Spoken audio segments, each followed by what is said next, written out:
When the mind is tight with worry, it pulls the body along with it. Breath shortens, thoughts race, and sleep steps back a little further. Buddhist wisdom doesn't force calm, it invites it, like setting a teacup down and letting it fill on its own. These short Zen stories are soft lanterns for the night. They won't argue with your anxiety, they'll simply give it somewhere kind to sit. Listen slowly, let the edges blur. Between each moment, there is a breath. Between each breath, there is a home.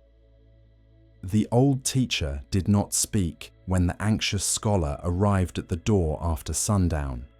He simply bowed, stepped aside, and let the cool night enter with them. Lantern light trembled across the tatami, and somewhere in the rafters, a cricket stitched a single thread of sound through the silence. The teacher motioned to a cushion.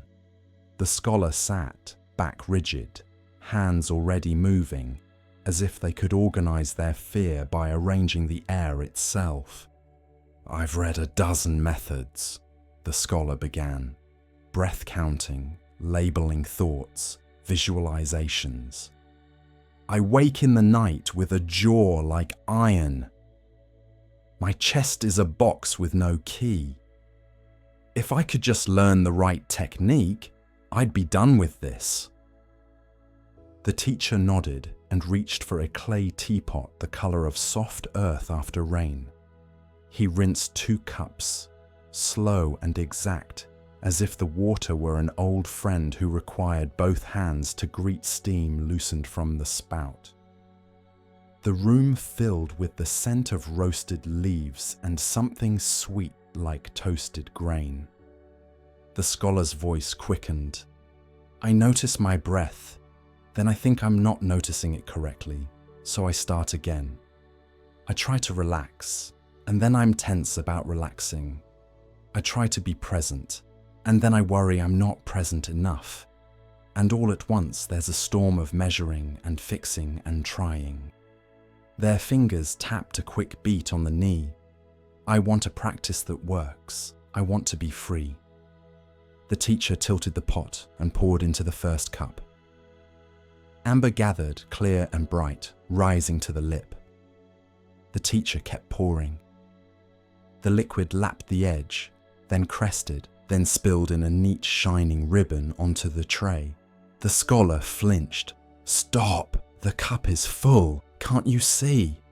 The teacher set down the pot. The spill made a small lake on the lacquered wood, a place where the lantern's light became soft gold. "Yes," he said, "this cup is full. You are the cup." The scholar held their breath without meaning to. Something in the stomach clenched. The teacher took a cloth and, without hurry, touched the edge of the spill. He did not scold the tea for falling. He simply received it where it landed. "When the cup is full," he said, "you cannot add tea, even if it is the finest tea. When the mind is full, you cannot add peace, even if it is the perfect method. You are trying to pour more control into a place already full of control." He lifted the empty cup meant for himself and turned it palm up, showing its hollow. "This is the shape of learning. This is the shape of rest." The scholar watched the steam drift in tender ribbons, the urge to solve loosened by one notch. "How do I become empty?" they asked. "How do I make space?" The teacher placed the cloth in the scholar's hands. "Begin with what is already here. Feel the weight of this cloth, its dampness, the warmth from the tea. When the mind is crowded, let the body be the doorway." The scholar pressed the cloth. Warmth radiated through the fingers, spreading like dusk light across a field. The teacher nodded. "Notice the smallest things. The way the edges of the cloth cool first. The way your shoulders fall a fraction with the exhale you didn't plan. Do not try to relax. Let your attention become wide enough to notice that relaxing happens. They sat in the near silence and listened to the cricket's thread stitch back and forth. The scholar's chest softened. The teacher poured again, this time stopping just before the rim. He offered the cup to the scholar. "Hold it with 2 hands," he said, "so you cannot do anything else. Let the cup be your entire world for a few breaths." The porcelain lip warmed the lower lip. The tea smelled like fallen leaves waking under sunlight. The scholar inhaled through the nose, slow. They noticed the tiny pause at the top of the breath, the effortless tipping into exhale, the body's ancient choreography that had continued faithfully all these years without applause. "Again," said the teacher, but without urgency. "And as you breathe out, imagine a thin thread unspooling from behind the heart, making a little more room each time." The scholar exhaled. The thread loosened. The mind still surged. What about tomorrow's meeting? What if sleep does not come? What if the heart beats too fast? But the surge passed like a cart rolling over a bridge. The bridge did not try to hold the wheels. It simply allowed them. The teacher spoke like rain speaking to moss. "When you wake in the night, do not wrestle. Let yourself be a cup placed flat on the table. You don't have to pour anything out with force. Gravity will help. Put your attention in your hands or your belly, places where attention can rest. Think of a lantern. It does not chase the dark. It simply glows. Your awareness is like that." The scholar sipped. Warmth moved down the throat, widened in the chest, settled in the stomach as a small sun. "But my thoughts return," they whispered. "They always return." "Of course," said the teacher. "Thoughts return the way waves return to shore. The shore does not write a plan to stop the waves. It lets them arrive. It lets them leave.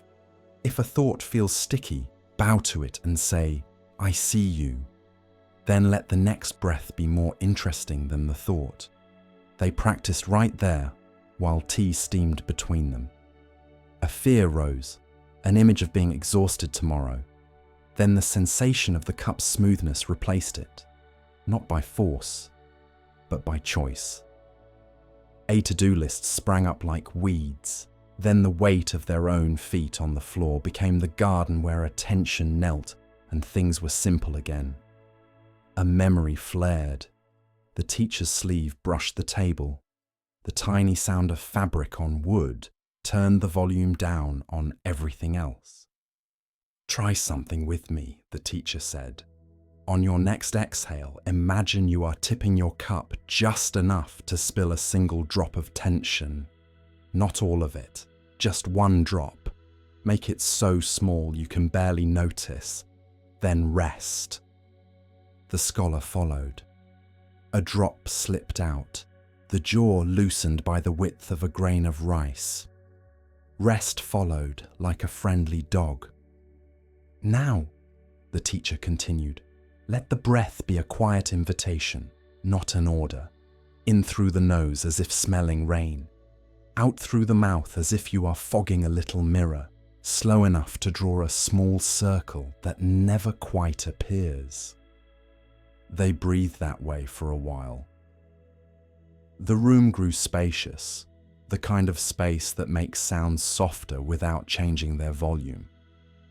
The scholar realized the panic that used to leap like a cat at every sensation was now a cat that blinked, yawned, and curled back into itself. "When worry returns later," the teacher said, "place your palm on your chest or your belly, whichever rises more easily, and feel your own warmth, not to fix anything.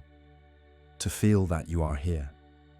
Say quietly, 'This breath is enough for this moment.' Not for the whole life, just this one." The scholar tasted the words and found they dissolved without residue. This breath is enough for this moment. The body believed it before the mind did. The teacher lifted the empty cup again and turned it beneath the lantern so its inner curve caught the light. "Emptiness is not a hole," he said. "It is space that welcomes. An uncluttered room is not missing furniture. It is ready for whatever arrives. Your mind doesn't have to be blank. It has to be roomy. Let the worry sit on a cushion in the corner if it insists. Offer it tea. You take the center cushion and breathe." The scholar's shoulders fell again. One more grain of rice. They noticed they were no longer bracing for the next instruction. They were resting inside the one they were already in. "When you lie down tonight," the teacher went on, "imagine setting a cup on the bedside table. With each exhale, tilt it a fraction and pour a little of the day back into the night that gave it names, plans, shoulds. Hear the quiet sound of pouring almost nothing, and feel the bed receive your weight as the earth receives rain. If a thought insists, say, 'You may be important in the morning for now. Rest near the cup,' and return to the warm weight of your own hands." The scholar felt a tenderness rise, the kind that reached them when they watched a child sleep on a train, head against the window, mouth slightly open. The tenderness was for themselves, for the part that always tried so hard to hold the ocean in a teaspoon. The lantern guttered and steadied. The teacher poured the last of the tea, then placed the pot upside down to show there was nothing left to offer but the quiet they shared. "You will forget this," he said, smiling, "and then you will remember. Forgetting is part of the practice. Each remembering empties the cup a little more." They sat until the crickets paused and the night took a long breath. When the scholar finally stood, the world felt the same and different. The same furniture, the same road home, the same uncertain tomorrow, and a little more room around all of it, as if someone had opened a window you hadn't noticed was shut. As you listen now, you can do the simplest thing. Let your jaw be heavy. Let your shoulders drop into gravity's hands. Let your tongue rest wide on the floor of your mouth. Notice one cool place of air touching skin, nostril, lip, the soft valley between fingers. Breathe in for a gentle count of 4. Breathe out for a gentle count of 6, as if fogging a mirror you never quite fog. If a thought arrives, bow to it and return to the cup. Your palms, your belly, the soft rise and fall. With each exhale, tip the cup a fraction. A drop of the day returns to the night. Another drop. Another. The bed is a quiet shore. The waves are doing what waves do. You are the space that welcomes them. A lantern that does not chase darkness. A cup that knows when enough is enough. And now, without trying, let the breath grow so soft that it curls into sleep on its own. The road unspooled like a ribbon of dust under a pale morning sky. The traveller stood at the edge of the village with a pack that felt heavier than the things inside it. Heavy with lists, with what-ifs, with rehearsed conversations that never seemed to end.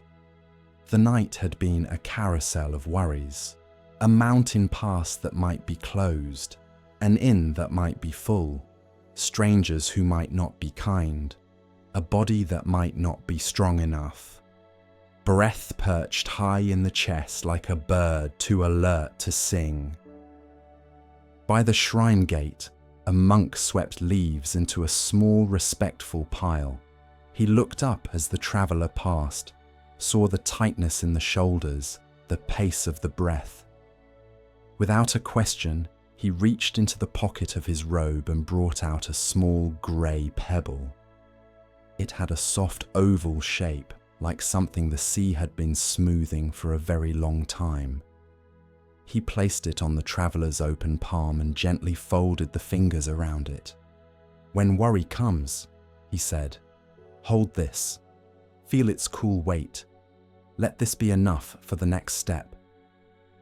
He bowed and went back to sweeping, bristles whispering across stone. The pebble was cool, and then, after a few heartbeats, warm. It had a simple presence, unremarkable in the way a good bowl is unremarkable, a quiet rightness of shape and use.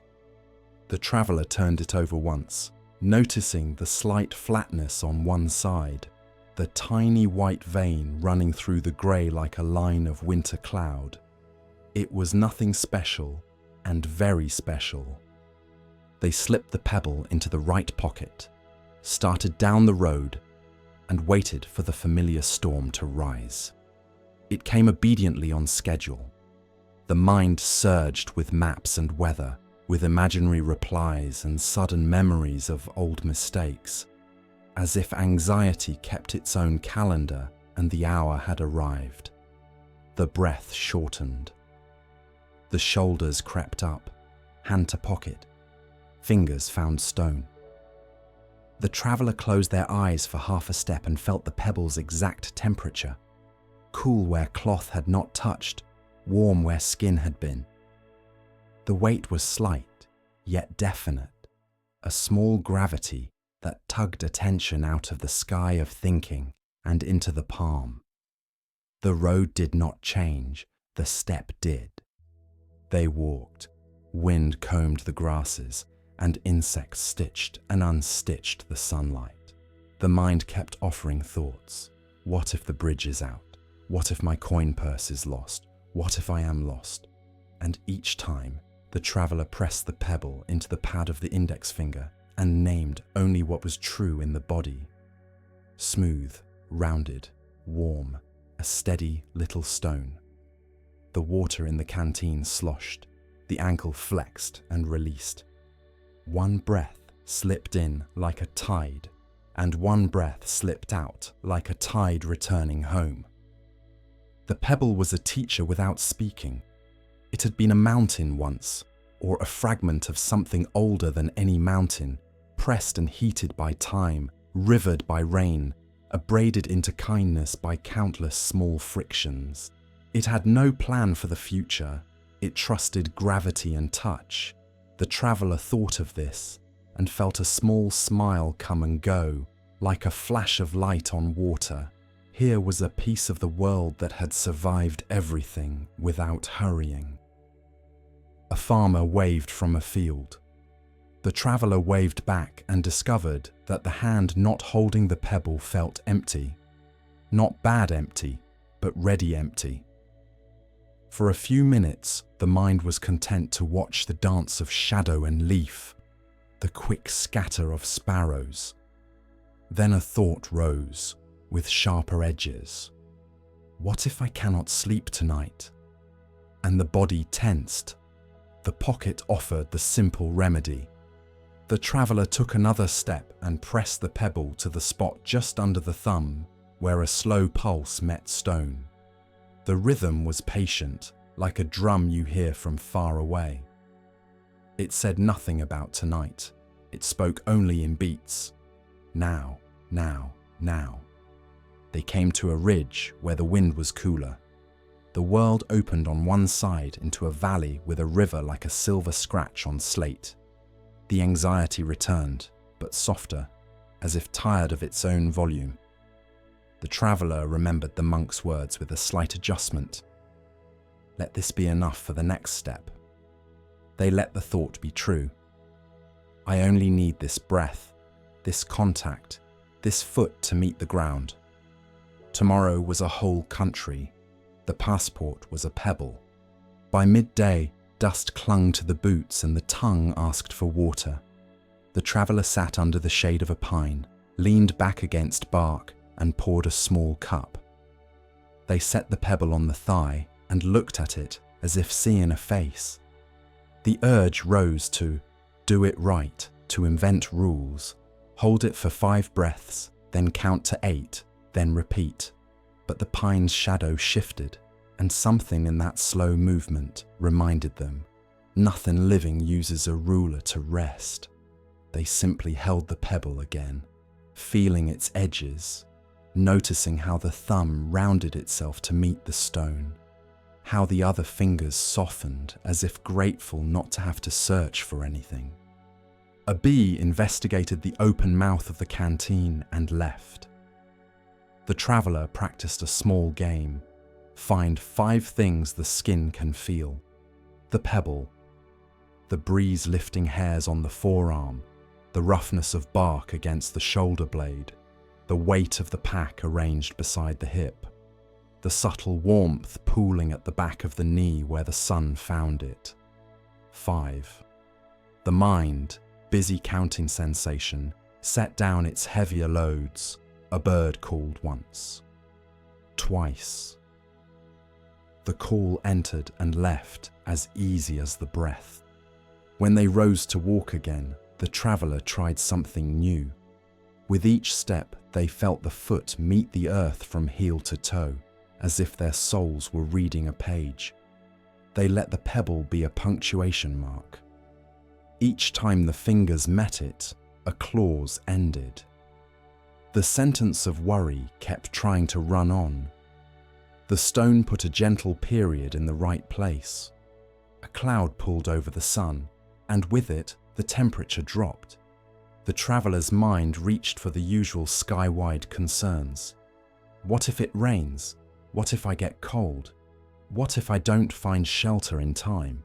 And the hand answered by rolling the pebble from index finger to middle finger, middle to ring, ring to little, and back again. The simple path the stone took across the palm was enough to keep the nervous system in a small room where everything could be seen at once. The world outside could keep its weather.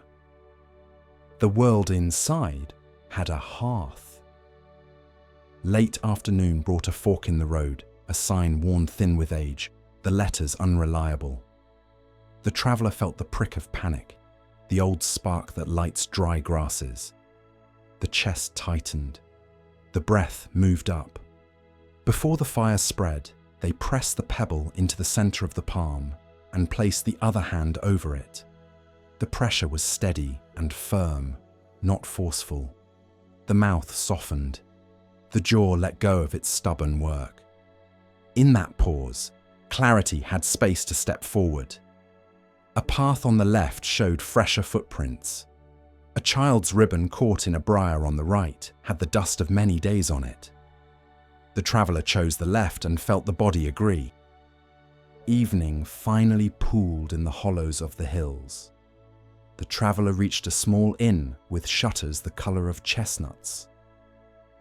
A cat slept in a bowl by the door, its paws tucked together like folded prayers.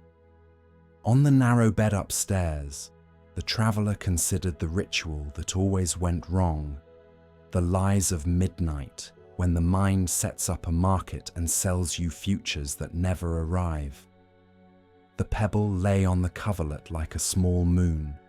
They picked it up and placed it inside the right hand again, then rested that hand gently over the belly. The feeling was simple and good, the weight of the pebble, the warmth of the palm, the slow rising under it. No need to count, no tally of success. Only a quiet greeting. You are here, you are breathing, this is enough for now. Thoughts came, as they do. The mountain passed tomorrow. The innkeeper's expression when asked about breakfast. A conversation with a friend that might need mending. Each thought was invited to sit at the edge of the bed and wait. The traveller returned to the stone. The breath lengthened by a grain or two of sand. The cat downstairs turned in its sleep and sighed. A small boat shifting on a gentle tide. If you are listening in the dark, you can try what the traveller tried. Choose one hand, any hand, and let your attention slip into it as if into a quiet pond. Notice temperature. Is the air cool on the back of the knuckles? Is there warmth where hand meets fabric? Notice weight. The heaviness of bone, the soft yield of muscle, the exact pressure where palm meets sheet. If you have a pebble, or a coin, or a button, or nothing at all, let the imagination place it in your palm. Cool at first, then warming to meet you. You don't have to improve your breath. Let the breath improve you, the way the tide improves a shoreline, without asking permission. You can move your attention slowly across the hand's landscape. The valley between thumb and index, the hill of the thenar muscle, the ridges of each finger pad, the small pulse meeting the floor of the wrist. If a thought arrives with urgency, as many do at night, let it float for a moment without grabbing it. Gently press thumb to the imagined pebble and feel that tiny pressure say, now. Another thought will come. Press again. Now. You are not rejecting your thoughts. You are giving yourself a place to stand while they pass. If sleep feels far, reduce your job to one thing. Feel the exact point where skin ends and air begins.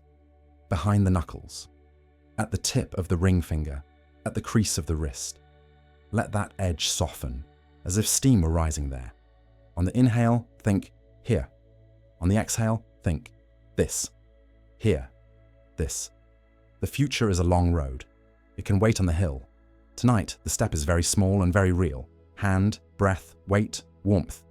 Should a sharper fear visit, a pounding pulse, a tight chest, let both hands hold each other, right into left or left into right, thumb across the back of the opposite hand like a friend's arm.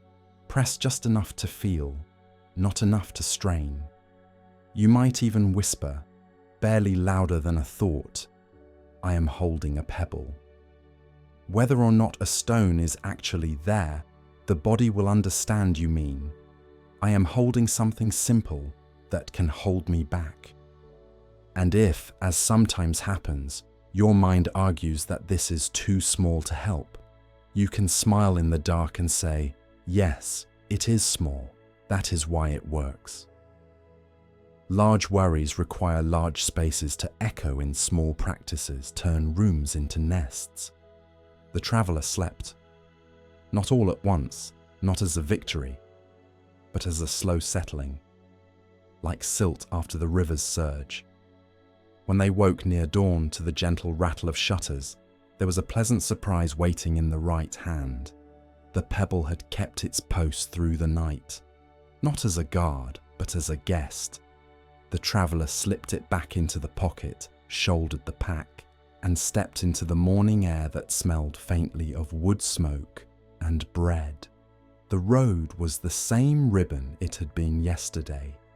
The difference was only this. Every time the mind surged ahead to places the feet could not yet go, the pocket offered a simple reply, and the body answered with a single, steady step. You can go with them now if you like, without leaving your bed. Let one hand become your pocket, your pebble, your anchor. Let your breath be a path that makes itself under your feet. When worry comes, feel the cool weight become warm in your palm. Tell yourself you only need enough calm for the next inhale, the next exhale, the next inch of pillow. The entire journey will take care of itself, one small stone at a time. And when you drift, as drift you will, the pebble goes with you, growing lighter and lighter until it is not a thing you hold, but a way of holding. Gentle, steady, simple as a step. Before the first colour touched the water, the fisherman woke to wind worrying the shutters and the sea shouldering itself against the rocks. The house held the last cool of night. He lay still, eyes open, listening to the old rhythm change. Not the slow, even breathing of a lake, but the uneven breath of a tide turned restless. The habit in his chest, older than he was, stirred too. Thoughts rose like chop after a boat has passed.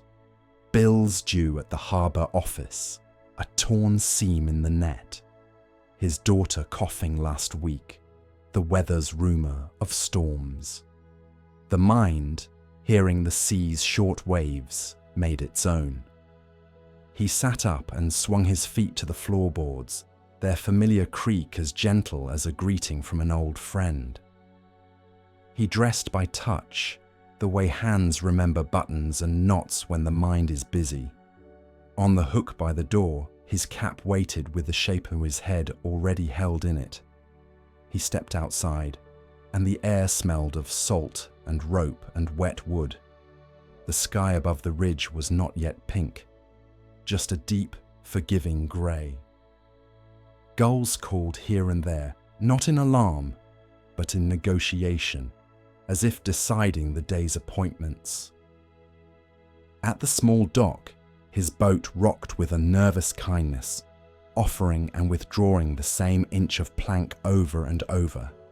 He untied the stern line and paused with it in his hands. The habit inside, the one that squeezes the ribs and makes breath small, tightened its belt another hole. He glanced out at the water. It was active, busy, 1,000 little hands patting the hull, asking questions all at once. He lifted his eyes. Above the bustle, the dome of the morning was wide and still. The low clouds were quiet cloth. The highest, barely there, were like breath held in a mouth that doesn't want to disturb a sleeping child. The sky said nothing urgent. It widened, and the widening left room inside him. He breathed in and thought, without trying to think it. Sky. He breathed out and let the sound of the hull answer. Waves. The oars took the water the way kindness takes a task others have left undone. He rowed beyond the harbour mouth, past the bellbuoy that rang whenever a taller wave wanted to say hello. The mind kept starting its lists. What if the wind turns north? What if the bait runs out? What if the engine refuses later? And each time, his gaze rose: inhale, sky, exhale, waves. The lungs followed the word, and the body followed the lungs, and a little space opened between worry and the one who could notice worry. He remembered an old lesson he hadn't known was a lesson at the time. He'd been a boy, sitting on the very planks he stood on now, while his grandfather mended a net. The sea had been rough then too. The old man's hands had moved with patient geometry, loop and pull, loop and pull. The sea is allowed to be the sea, his grandfather had said, eyes on the knots. It doesn't owe you calm. You can go out on a noisy day if you can be quiet. Back then, he had imagined quiet as an achievement, a prize you got for wrestling your own thoughts into a barrel.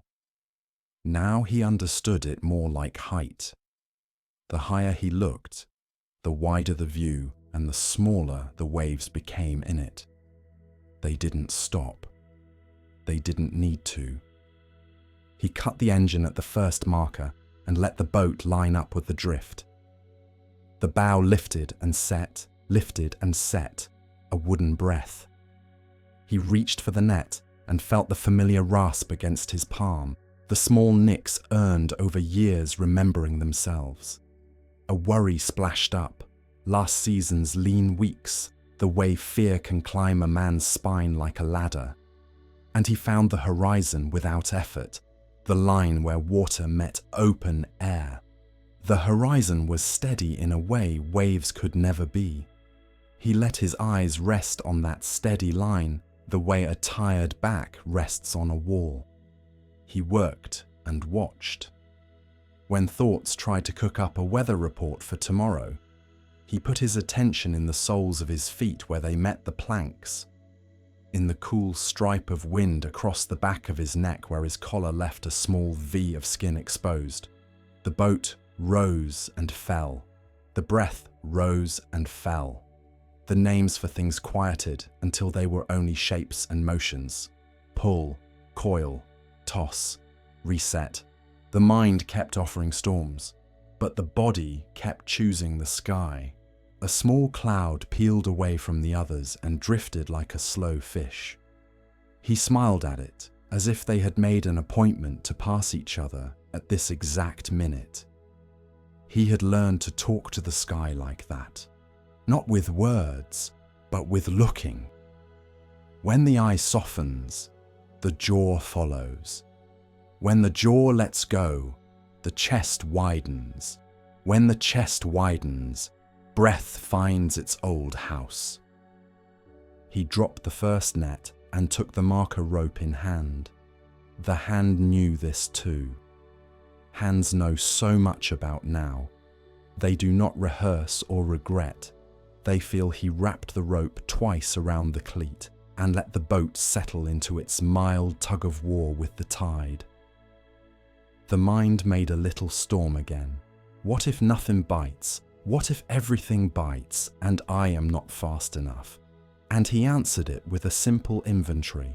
Fingers, rope, wood, breath, horizon. Somewhere beneath him, the net was becoming a soft square of shadow, a suggestion for fish to wander into, not a demand. Far out, a long swell arrived from something that had happened yesterday or 100 miles away. The swell lifted the whole field of small waves with a kind strength. For a moment, everything rose at once. The boat, the line, the worry. And then everything settled as if setting a bowl down on a table without noise. There, the fisherman said aloud. But to what, he didn't know. To the swell, to himself, to the part that had loosened the old belt, another hole. The sun took its time climbing. It always did. When it finally placed a hand on the surface, the water threw coins of light up like a child playing at generosity. The boat was caught in the exchange and glittered in places he had never noticed glittering before. Gulls took a keener interest. He waited. Waiting used to feel like failure. Now it felt like an agreement. I do my part, the sea does hers, and neither of us hurries the other. He watched the surface for signs, the faint dimple where a school turned under, the quick run of darker water that means something strong passed through. Thoughts darted and turned too, but more slowly now, as if aware they were being seen. A memory stepped out of the back room of his mind. A night years ago, awake at the kitchen table, the clock a metronome for his dread. He had stared at a glass of water and realized with some surprise that the water was not anxious. It simply took the shape of the glass. It did not argue. He had touched the glass then, the way he now touched the gunwale, and felt something between them that were not made of thought. An agreement older than language. Be what you are. Change when conditions change. Do not add extra weather. The first pull on the line was modest, then decisive. He laughed. The sound startled out of him, as pure as a gull's cry. Work became quicker for a time. Hand over hand, set and lift, a rhythm that made a music of rope and bell and breath. The mind found it harder to sell him catastrophes when the body was singing. When the busy hour passed, the sea returned to its chattering. His chest flirted with tightening again, just to see if he would take the bait. He looked at the far sky, now a pale blue washed thin as linen. The dome did not change expression because of his income or his courage. It was not indifferent, it was available. He let the eyes rest, the way a dish rests on a shelf, held by something that can hold good weight. As the day wore on, the fisherman practiced something simple whenever the interior weather turned. In-breath with a wordless widening. Out-breath with an allowing. On one inhale, his awareness would open like a door on a quiet room. On one exhale, all the small waves of thought were permitted to walk across the floor without being stopped. The door did not need a doorman. The room did not need a policy. The waves came. The waves moved on. The sky remained. Late afternoon softened the edges of things. The hills looked like sleeping animals. He took the boat home on a slower throttle, letting the wake spread out behind him and undo itself gently. At the dock, a neighbor asked about the water. Was it bad? Was it kind? And he said with a smile that did not need explaining, it was loud. The sky was quiet. The neighbor nodded, and the two of them stood for a breath looking up, as if a child had said something surprisingly wise, and they didn't want to disturb it by replying.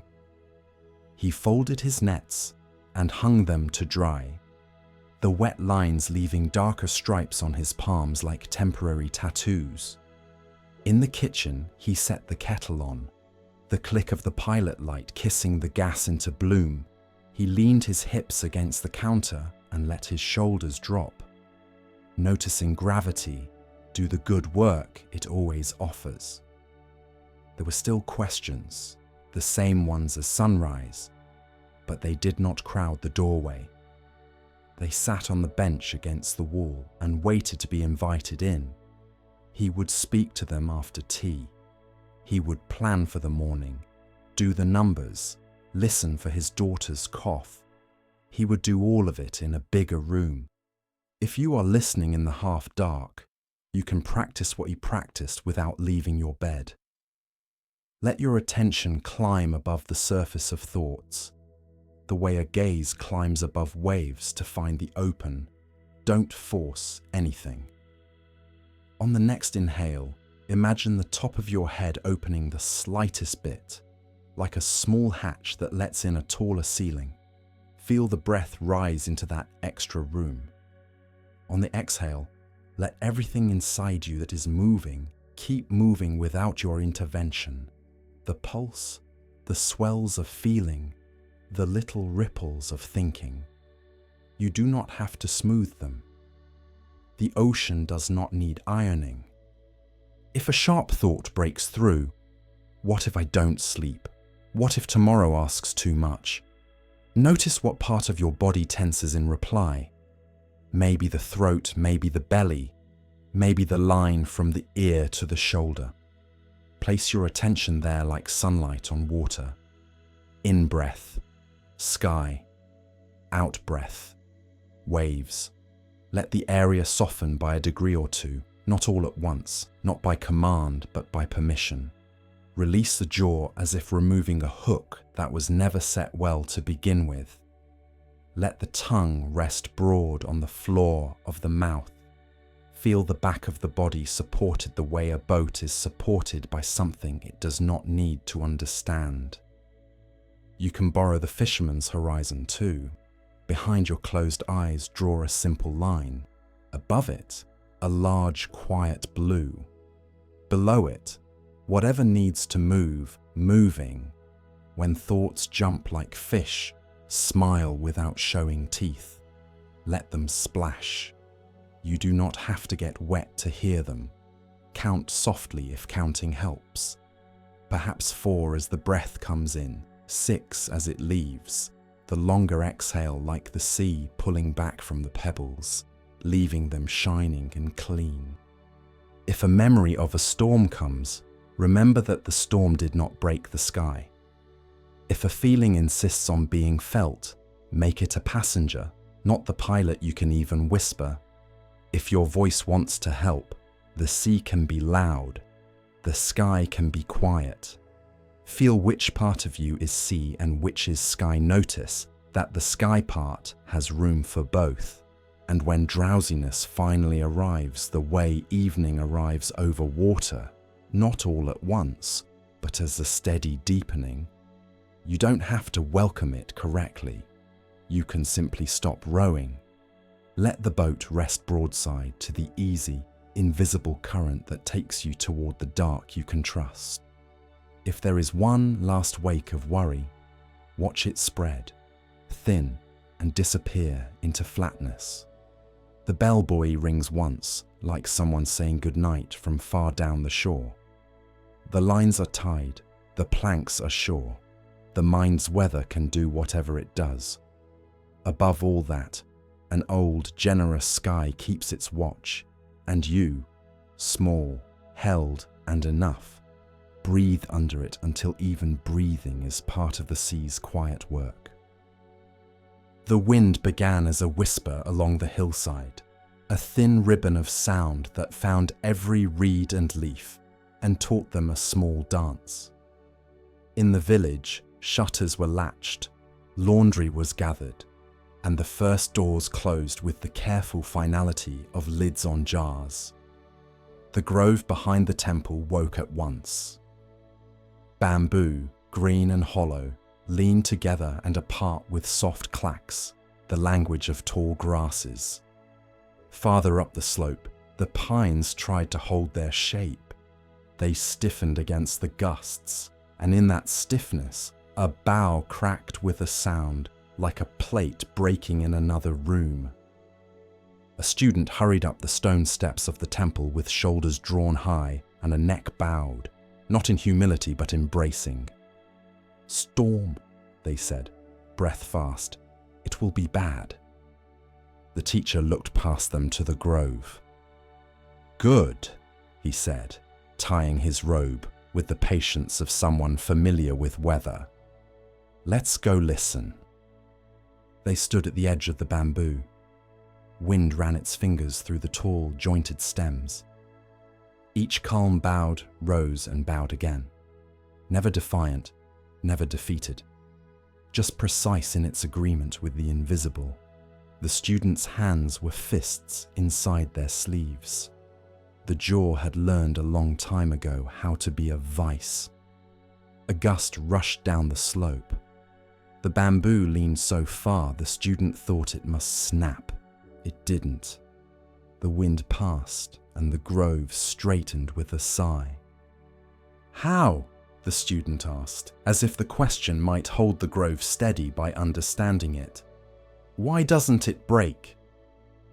"Because it does not refuse the wind," the teacher replied. "It knows what to keep and what to allow. Root in the soil, hollow in the body, supple between the knots." He bent and cut a fallen length of bamboo, a piece already given up by the grove. He held it in both hands and flexed it gently. It yielded and came back in a clean arc. "Feel," he said, offering it to the student. It was light. It had strength that felt like humility rather than pride. The nodes were firm under the skin, the segments smooth and slightly warm where the hand had held them.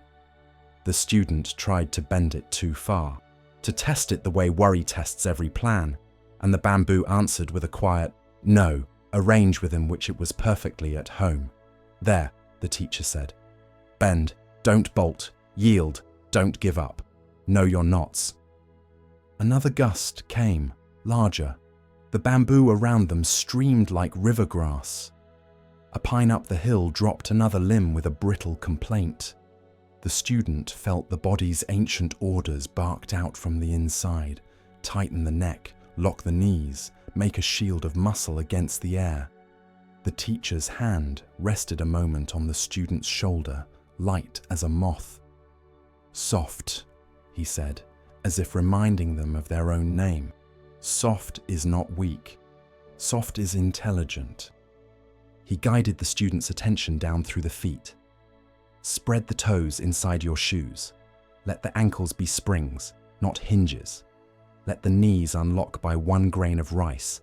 Let the hips rotate a little, the pelvis tilt as if pouring a small bowl of water forward and back until the liquid finds its level. Inside the ribs, imagine room. Inside the jaw, a hammock for the tongue. Inside the eyes, a wider horizon. You do not have to tame the wind. You only have to stop fighting the air it lives in. They stood like that while the first hard rain tapped its fingers and then its palms on leaves, on roofs, on the old stone of the path. The grove began to sing a deeper note, not fear, but a choir of hollow bodies filled with moving air.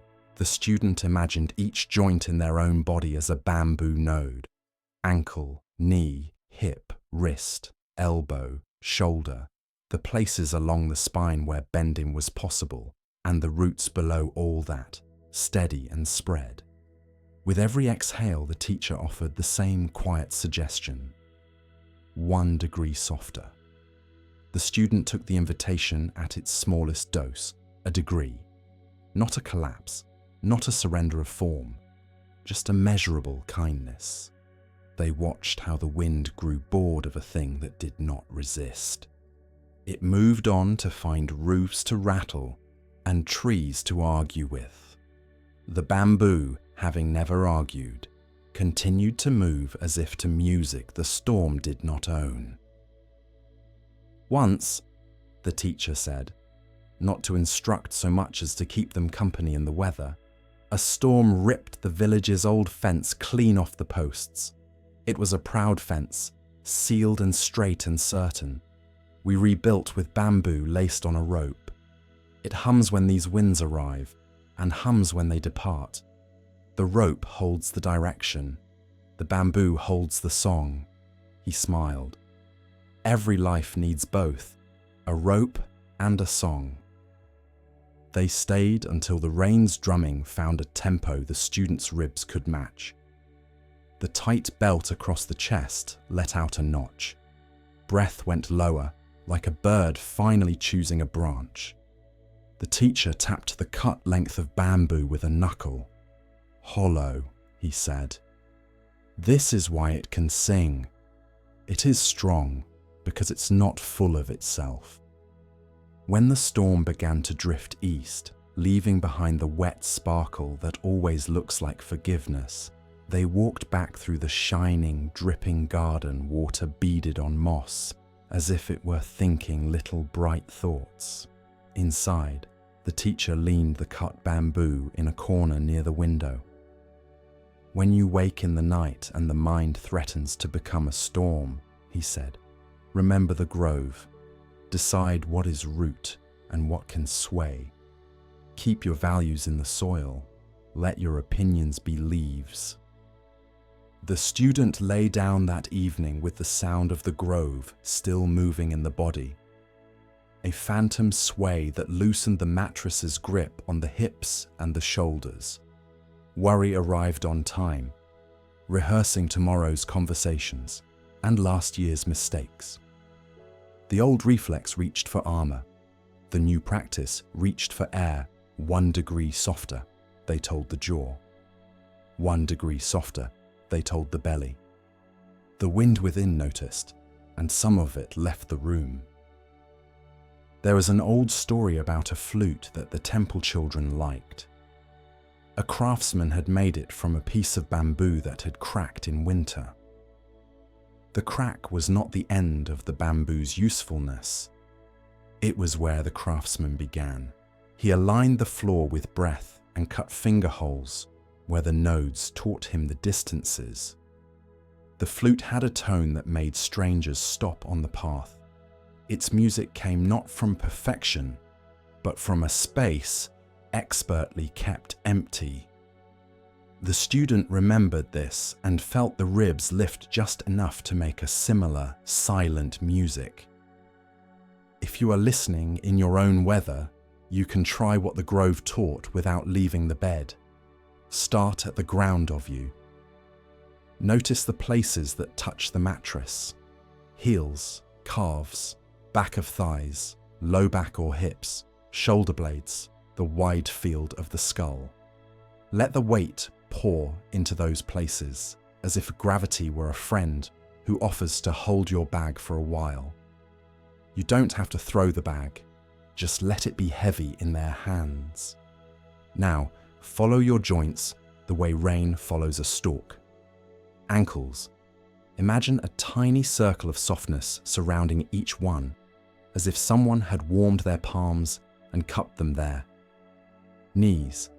Let them unbolt by a hair's breadth, enough to let blood and breath travel without making detours. Hips.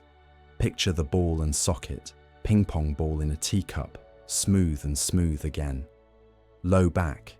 Instead of pressing it flat, allow it to curve the way a bamboo culm curves when bowed and then returns. Shoulders. Release them down and away, as though your collarbones were quiet oars floating on a still pond. Elbows and wrists, loose. Fingers, uncurl them from the day's handle. Jaw. Drop it a fraction. Let the molars say goodnight without touching tongue. Set it wide and heavy on the floor of the mouth, as if you had just tasted honey and decided to keep the sweetness for later. Eyes. Let them rest in their soft sockets and look at a horizon inside the dark between the brows. Smooth it with the thought of a thumb brushing a crease from linen. Let the breath do what it knows. If it hurries, don't hold it back with the gait. Open more field. If it hides, don't chase. Light a lantern by attending to the body's small edges, the cool at the nostrils, the warm at the throat. With each exhale, repeat the teacher's invitation. 1 degree softer. Not a command, an offer. Think of the measure as smaller than you might assume. The looseness of one thread in a woven cloth, the click between 2 beads on a string, the slack of a fishing line you give to a fish you intend to release. If a worry gusts, an email unanswered, a bill due, a diagnosis whispered by your most frightened inner voice, select one route and one read. The route might be the phrase, "I will meet what comes when it comes." The read might be the breath itself. Let the phrase anchor in the pelvis, low and heavy. Let the breath sway in the chest, move in how the air needs to move. Watch what happens to the gust when it finds you are already arranged for weather. You can also borrow the grove's music. On the inhale, imagine wind traveling the hollow of a bamboo flute. On the exhale, imagine a tone so soft it is only texture, a warmth in the throat, a slight hum in the chest. You don't need to make a sound. The body will hear it anyway. If a sound wants to escape, make it small and easy. Something like or ah, the voice of a door closing gently. Feel how that tiny vibration loosens places words never reach. If the mind insists on images, give it friendly ones. See raindrops sliding down green, the way they gather at a node and then let go. See the grove bowing as a single thing, then as 1,000 individual stems. See the wind as a visitor with urgent news that dissolves into weather as soon as you listen. See the rigid fence, horses of thought snorting behind it, give up its stubborn rails and become a rope with bamboo slats that sing when the air comes. Not safer by being stronger, safer by being wise. And when sleep sidles closer, as it does, like a cat that pretends it has somewhere else to be, don't turn your head to watch it. Keep your gaze soft on the inside horizon. Let the joints stay unlocked. Let the breath feather in and out of the room you've opened, touching the curtains but not moving them. Say thank you to whatever has held you up all day. Legs, back, heart, attention. And say thank you to what is about to hold you up all night. Mattress, dark, something older than both. The wind outside will rise and fall again many times in your life. Let it. You are learning the shape that cannot be broken by weather, rooted enough to know who you are, hollow enough to let the world pass through, supple enough to bow and stand and bow again without asking permission from the storm. 1 degree softer and softer, until even the thought of softening slips, happily, out of your hands and into sleep. Rain had already made a map of the morning. Thin streams running off eaves, a thicker ribbon of water choosing the low places between stones. The road out of the village was no longer a road so much as a polite suggestion. 2 rails of mud with islands of gravel that asked for careful feet. At the temple, the bell was a wet bronze colour, quiet in the weather. 2 monks bowed to it anyway before setting out, the elder with a straw hat, the younger with a bundle of repairs tied in oiled cloth. They walked with the kind of attention wet ground demands, eyes soft, breath steady, souls reading what lay underneath. The younger monk's robe picked up splashes he tried not to notice. His jaw had learned long ago to square itself against discomfort. "We could have waited for the rain to pass," he muttered once.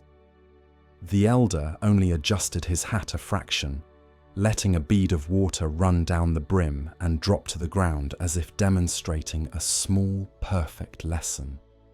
Let this pass through. At the edge of a rice field, the path broke where a stream had swelled. The crossing stone sat a foot underwater, slick and dark.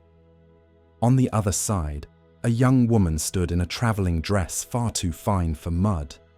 A bundle clutched to her chest, sandals dangling from their cords. She took a step into the water and thought better of it, then took half a step back and found the hem of her dress already painted brown.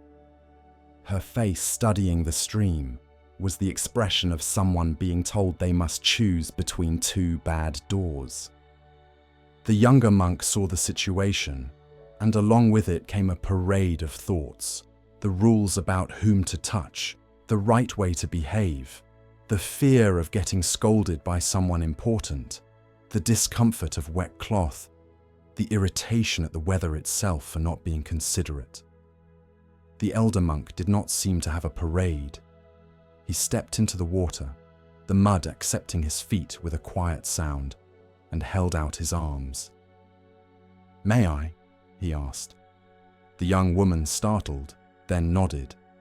Her relief was too honest for formality. He lifted her as one lifts a child who is already surrendering to being carried, carefully, not as a burden but as a person, and crossed with a patient pace that respected both her and the stream. On the other side, he set her down. She bowed low, cheeks flushed with gratitude and embarrassment, then hurried along the drier path with short, high steps. The elder shook his sleeves, not with disgust, but to free the trapped rain. The younger crossed with a careful dance of toes and balance that saved his hem but cost him ease. When he reached the elder, the words arrived before he could consider their weight. "We shouldn't have," he began, and swallowed the end of the sentence in deference. They walked on. Fields gave way to low woods, where the smell was rich and forgiving. Water dripped with metronome regularity from leaves, making hundreds of small clocks in the understory. The younger monk's mind, however, did not listen to the woods. It played again the image of the elder lifting the woman. It argued various positions, imagined critics, composed defenses.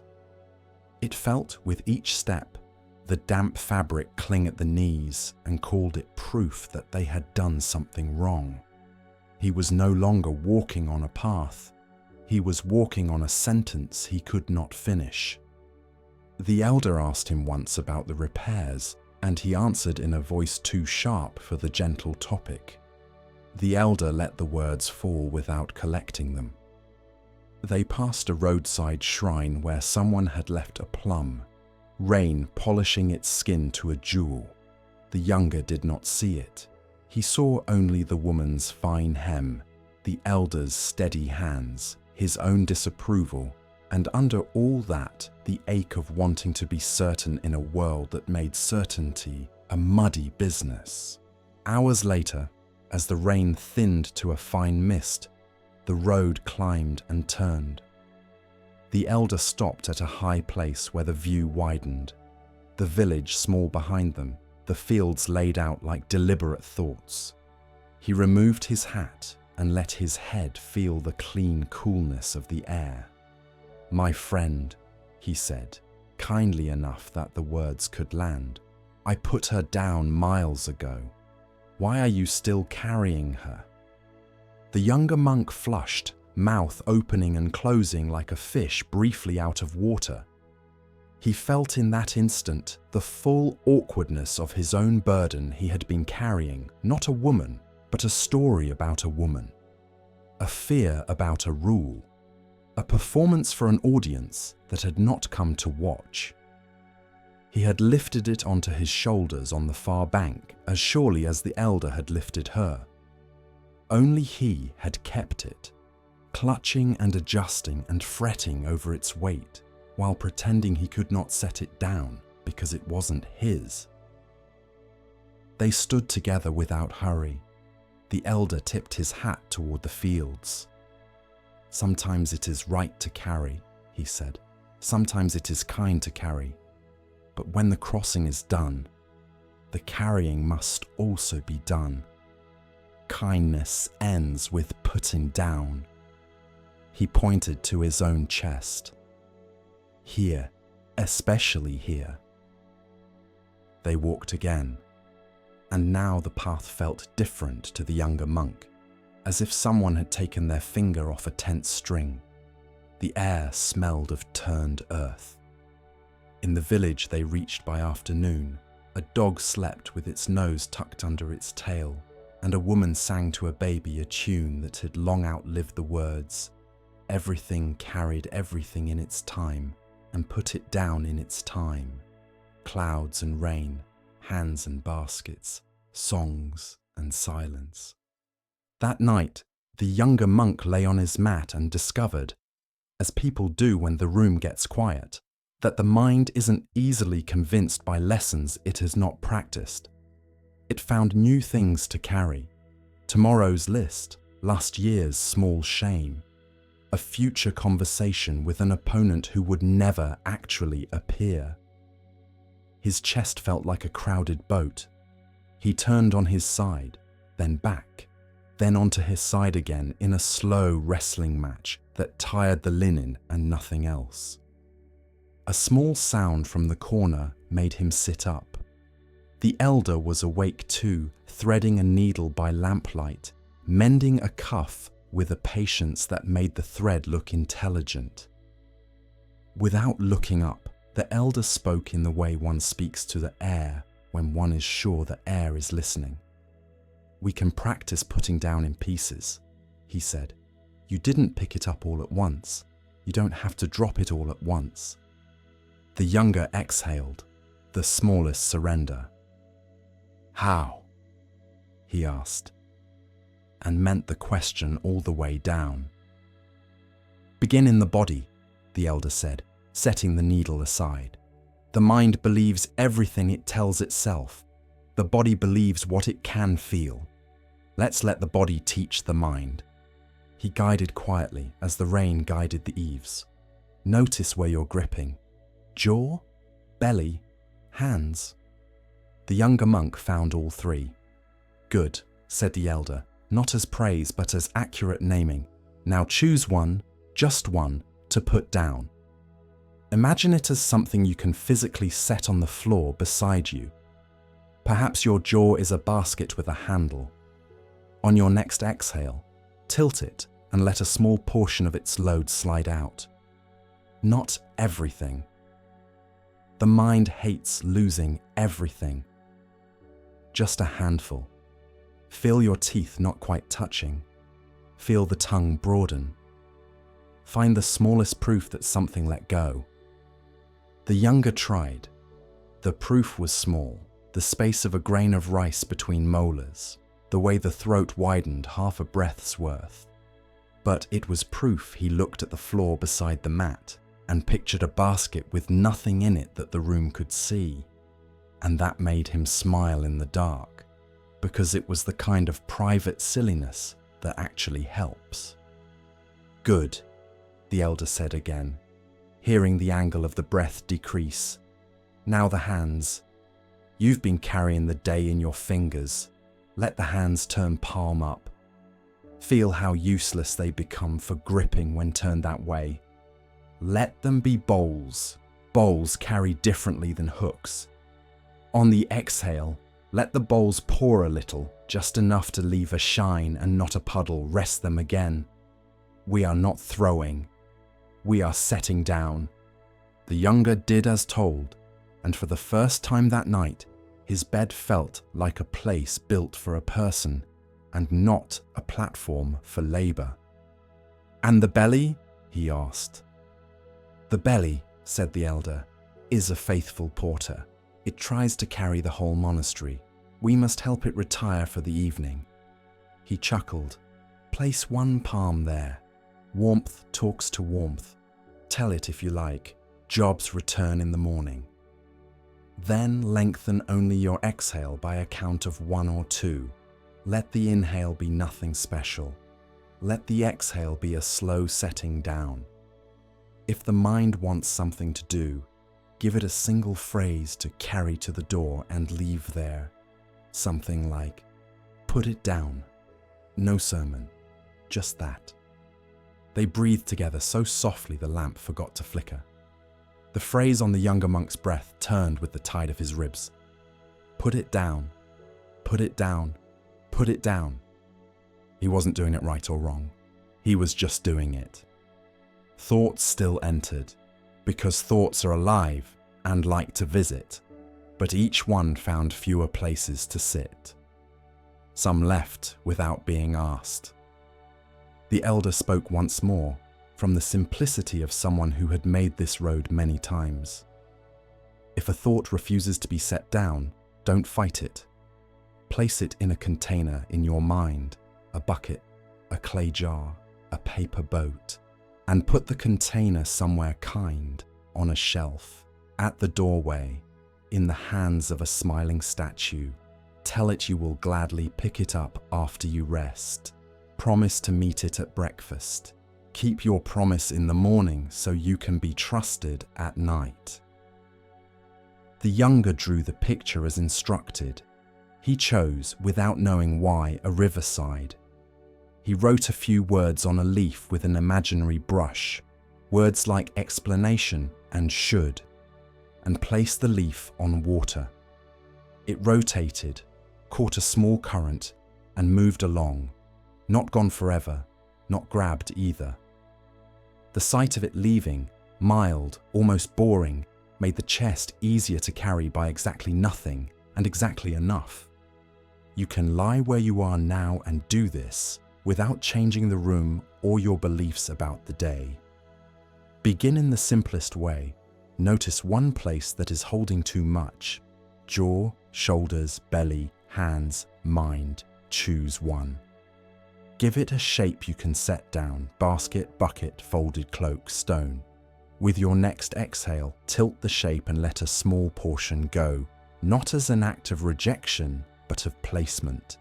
You are not losing the thing. You are letting it live somewhere the night can keep it safe. Turn your hands palm up. Let them become bowls instead of tools. Feel the exact temperature of the air across the skin of the palms, in the valley between thumb and index finger. Along the curve of the little finger, bowls don't cling. They receive, they hold for a while, and when it's time, they pour and rest open again. Let your breath be the pouring. If you need words, let them be very small. Put it down. If a thought is sticky, do not pull at it like gum. Name it gently, planning, arguing, rewinding, predicting, and place it in the container of your choice. A jar with a lid that closes with a kind click, a leaf on a slow stream, a shelf by the door with a polite little card that says, "Morning pickup." See yourself return to breath without slamming any doors. Now, enlist gravity. It is an old helper, always available, never offended when forgotten.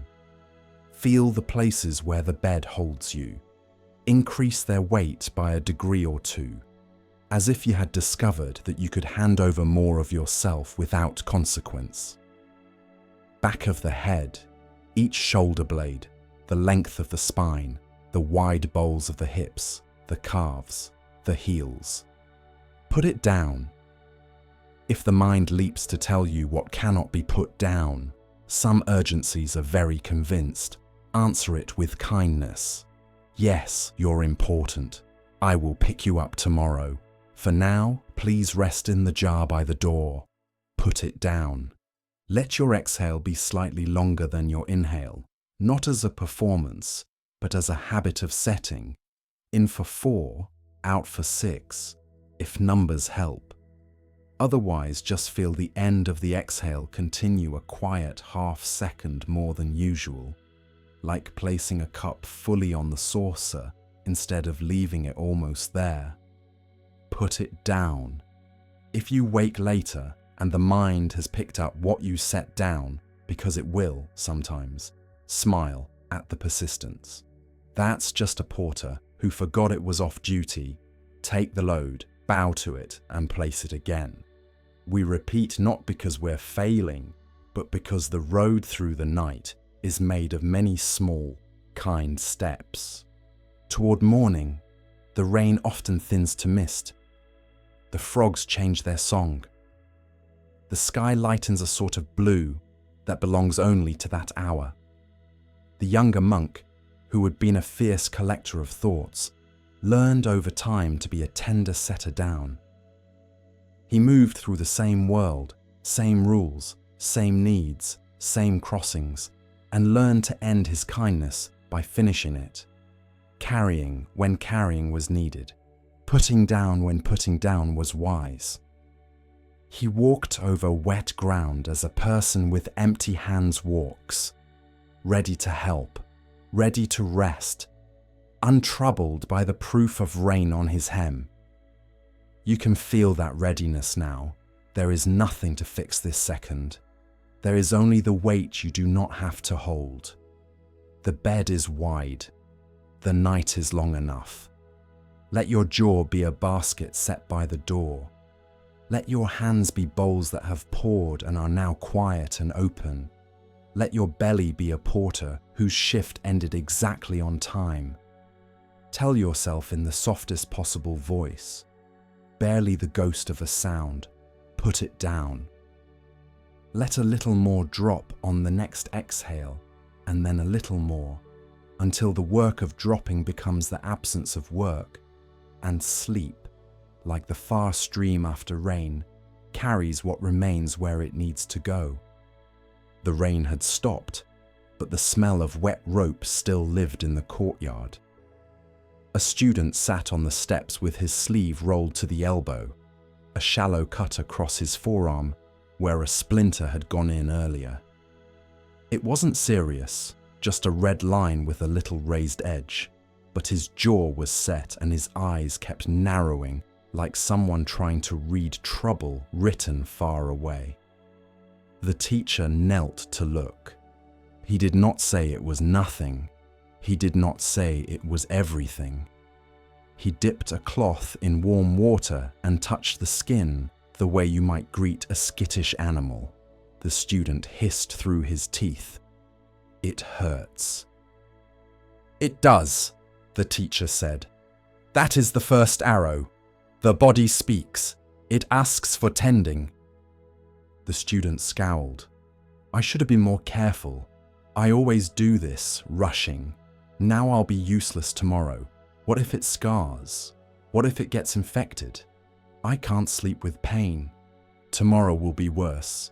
I should have known better. Why am I like this? The teacher wrung the cloth once and met the student's eyes. And these, he said gently, are the second arrows. You shoot them at yourself after the wound is already made. they sat with the small, hot silence of the cut. In the practice hall, the bell waited like a held breath. "Come," the teacher said at last, rising. He led the student not to the medicine shelf, which they would visit in a moment, but to the back garden where the ground was still dark with water. He picked up a simple bow and 2 blunted practice arrows from a rack that children used when learning to aim without harm. He set a straw target at close distance, no challenge in the shot, and handed the student 1 arrow. "This is pain," he said. "Shoot!" The student notched the arrow and let it go. It struck the target with a satisfying dull thud. The teacher set the second straw target beside the first and held out the other arrow. "This is everything you just told yourself about pain. Shoot again." The student aimed, released.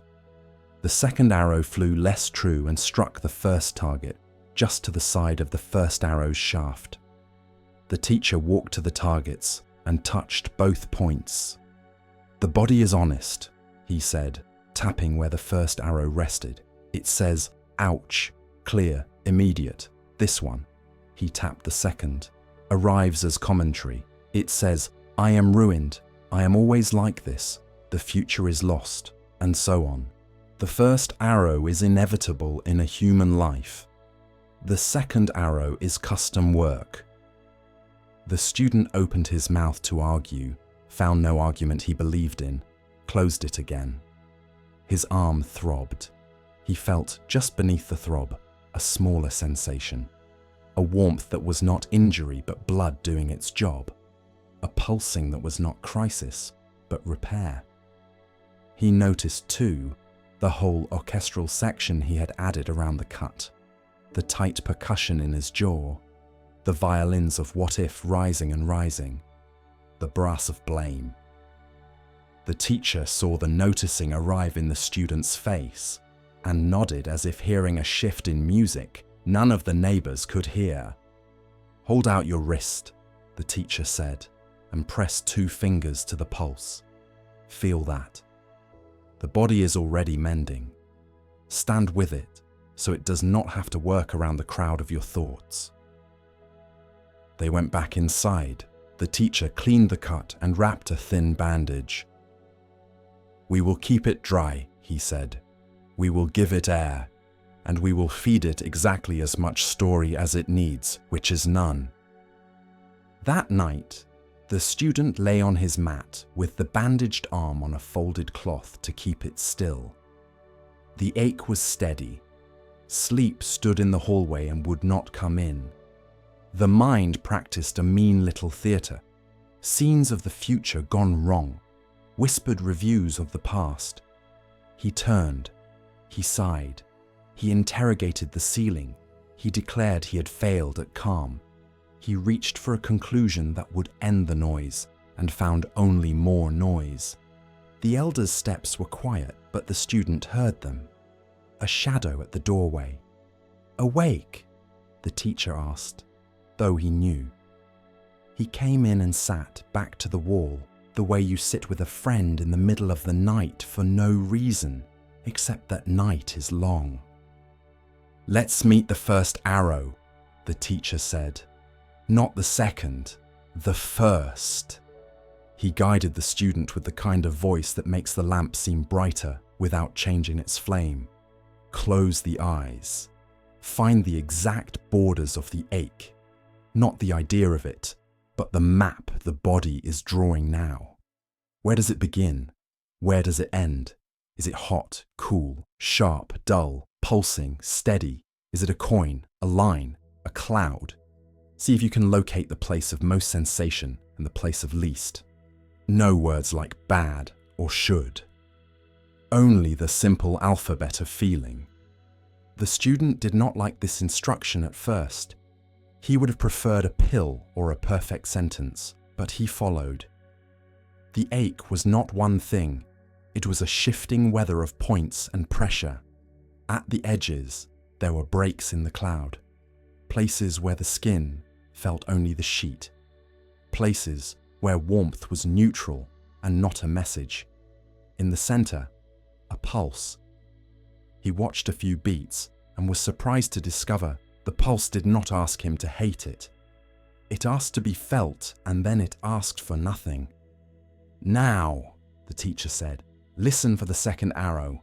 It speaks in certain words, always, never, should, what if, because I." That voice will try to perch on the first arrow like a crow on a fence and call the whole world to witness. When you hear the crow, do nothing fancy. Notice it and name it. Story, or second arrow, or simply crow. Then return to the first arrow, which is the only honest thing here.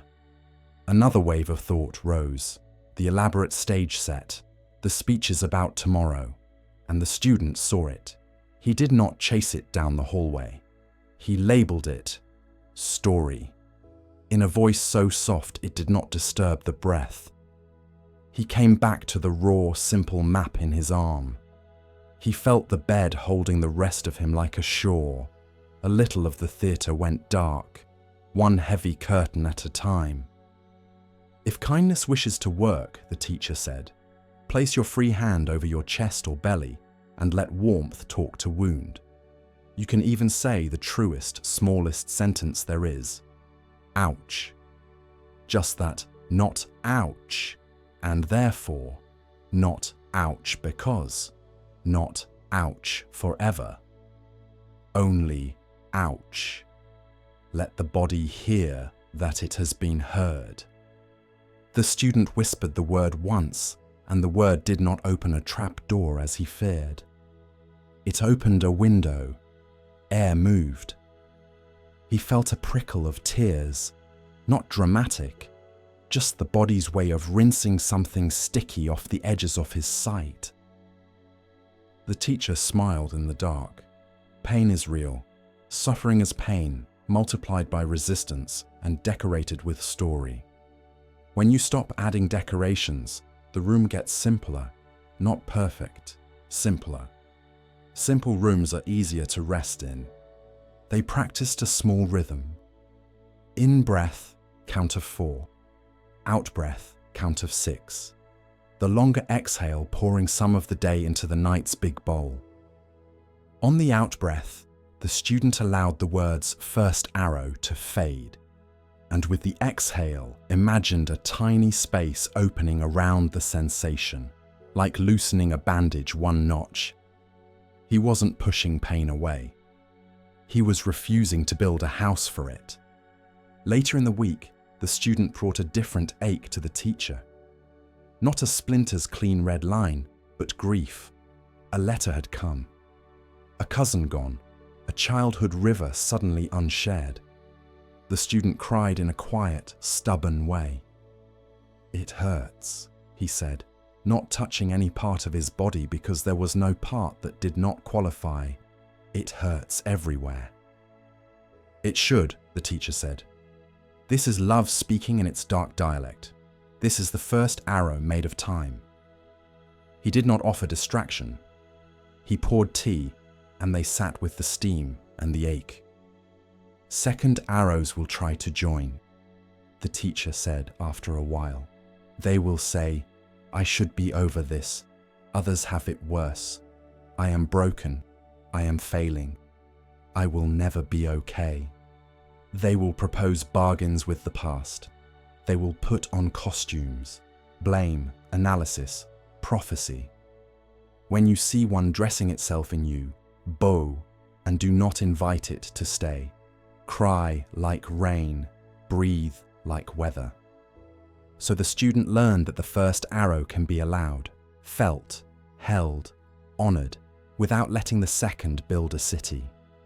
On nights when the mind brought nails and lumber and insisted, the student practiced a simple sequence.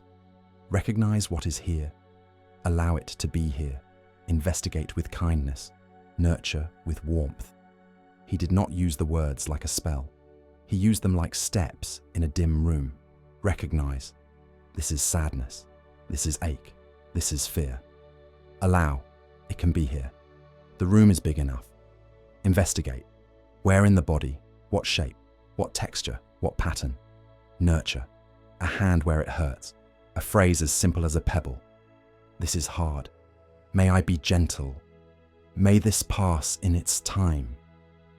Another day, the teacher brought the student to the riverbank. He drew 2 lines in the wet sand. Here is a rope, he said, laying a real rope across the first line. He pulled it fast through his own palm and winced as friction burned a stripe. This is the second arrow, gripping the thing that must move. He loosened his hand and let the rope run with the current of his arm. And this is refusing the second arrow, letting the thing that moves, move, without adding rope burn to what is already rough. The student laughed despite himself. A sound over water. He took the rope and tried both ways. He found the mark on his own skin. He found, too, the pleasure of letting the rope glide while he watched the river do the river's work. At night, the lesson translated to the ordinary bed. The mind pulls at a thought quickly. Burn. The mind lets the thought pass. No burn. The thought might return. Let it. The skin did not need 10 marks to learn what one could teach. Some evenings the teacher would set 2 bowls before the student. In one, stones. In the other, water. Pain is this, he would say, holding up a single stone. Sensation. Heavy. Specific. He would set the stone in the student's hand. Second arrows are this, he would say, stirring the water with his finger until it went cloudy. Agitation. Stories make mud of the water, so you cannot see the bottom. Put the stone down in the water and wait. The silt will settle when we stop stirring. They would sit, simply breathing, and watch clarity return all by itself. You can do this where you are, with whatever ache or fear is visiting. Begin by finding the first arrow and giving it the respect of your attention. Where does it live right now? In throat, belly, chest, jaw, the tender hinge where neck meets shoulder. How big is it? Does it have edges? Does it move? Can you find 1 square inch of your body that is not occupied by it? 1 earlobe, 1 knuckle, the cool bridge of your nose. And rest there for a moment as on a small island. When the mind rushes to explain, predict, condemn, diagnose, recognize the second arrow by its urgency and its many words. Name it softly, story, crow, second arrow, and return to the simple map. Try saying the smallest true word, ouch. Let it be an honest bell, not a performance. Place a hand where the body wants contact. Let the breath lengthen on the way out by 1 beat more than on the way in. If numbers help, count 4 in, 6 out. If words help, borrow the barest. First arrow, feeling. Second arrow, story. If nothing helps, simply lie there and let gravity hold what you do not need to hold. The bed is good at this. The floor of the night is broad. If your mind insists, because it is sometimes very loyal to its catastrophes, give it a job that keeps its hands busy without letting it build scaffolding. Ask it to find 3 places in the body that are neutral. Ask it to listen for 3 sounds in the room and place them in order of distance. Ask it to ride the breath from nostril to belly and back as if traveling a small road. Let it be a kind assistant, not the judge. And if the first arrow is grief, let the ache be love's continuation. Do not tell it to be smaller. Tell it you will sit with it until it changes shape, as everything does. Press palm to heart and offer the animal that lives there The same words you would offer a friend. I'm here. Let the second arrows tire of your refusal to feed them. They will move on. They always do when the kitchen closes. Toward morning, the student often woke and realized sleep had arrived not as a prize for perfect practice, but as a side effect of not making new wounds. The cut on his arm healed into a thin, pale line, proof of a day, not a definition of a life. He still stubbed his toe sometimes. He still lost things and people. The first arrow continued its frank work, but more and more he caught his hand before it reached for the second arrow.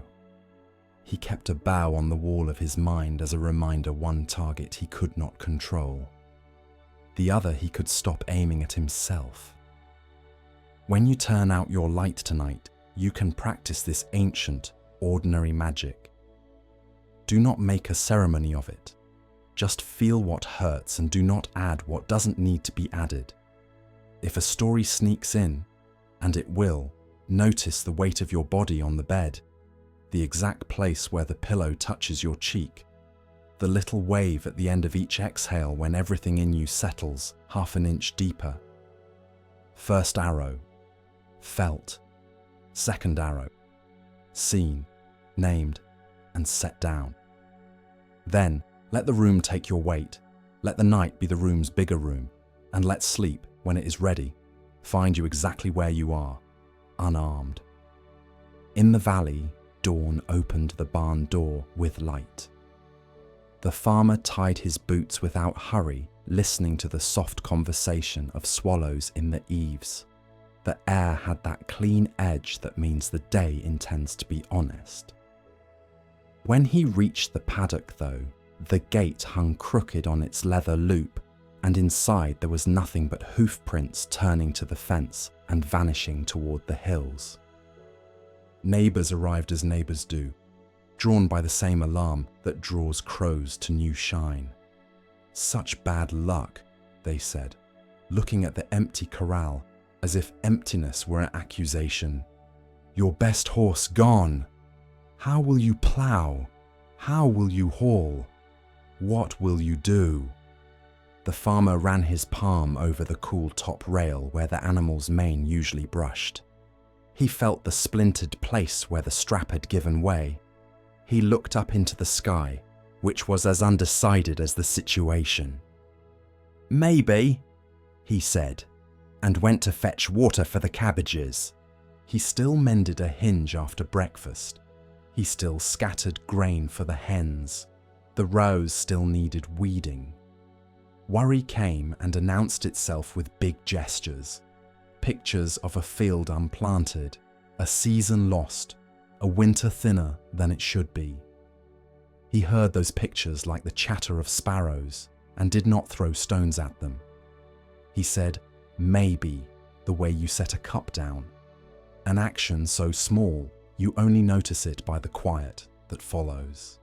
Late the next afternoon, a sound like laughter came over the hill. The horse trotted into the yard with two strange mares behind him, their coats dusty with heat, their eyes wide but curious. The neighbours materialized again, mouths full of marvel. Such good luck! 3 for the price of none.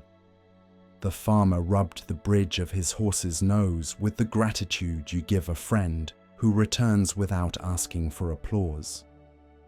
Maybe, he said, and fetched more rope. There was work in it, as there always is when gifts arrive dressed as responsibility. Fences wanted raising, buckets wanted filling. The mares needed a slow kindness so that the yard could become a home and not a trap. The farmer's son, impatient and proud, took it upon himself to be the one who would teach the new strength how to move in the shape of a task. The first circle was good. The second was good. The third, because life has a way of being life, ended fast. Hooves struck the sky. The boy struck earth. The The yard fell silent except for the breath squeezed out of his body trying to remember its way back in. "Such bad luck," the neighbors said, gathering around the cart where the boy lay, with his leg held still by the sturdy fear of his own hands. "Your son! The harvest! How will you manage?" The village bone setter came with hands that had learned their patience the long way. He aligned, he rapped, he said the one honest thing. "This will take the time it takes." The farmer put a bowl of soup by the bed and a hand on his son's hair. The boy slept as only the truly tired and the newly humbled sleep. The farmer stepped outside, heard the night insects begin their stitching, and said to no one in particular, "Maybe." A week later, conscription officers came through the valley, their boots printing the dust with the government's seal. They knocked on doors and asked for sons with full bones and quick lungs. The boy on the bed tried to sit up. The farmer pressed a palm to his chest. The officers glanced into the room, saw the splint, and moved on. "Such good luck," the neighbors said from their thresholds, relief and envy braided in their voices. The farmer bowed to the officers as they walked away, bowed to the boy who didn't have to go, bowed to the unknown that did, and said, "Maybe." Seasons went on displaying their talent for surprise. A small drought came early that summer, not rude, just persistent, like a neighbor who talks past your threshold. Leaves curled into little fists. The well sounded deeper than before. "Bad luck," the neighbors sighed, rolling their empty barrels to the stream. The farmer walked his rows at dusk and noted which plants kept a little color even in the worst of it. He caged the ones that asked for shade and mulched the stubborn. He spoke his small word, maybe, and let the night carry water where it could. When the rain finally returned, it arrived vigorous, proud of itself, and laid the river down along the road for a few days, just to show that it could. A henhouse floated a little and settled crooked. The farmer waded after it with a rope. "Good luck," the neighbors called from their porches when the coop bumped the yard fence instead of traveling to the next town. "Maybe," the farmer said, and he righted the coop and counted the hens in a voice that told them even foolish boats receive their crew back. A fox learned the schedule of the yard and tested the latch with clever teeth. Bad luck, the village clucked over feathers near the fence.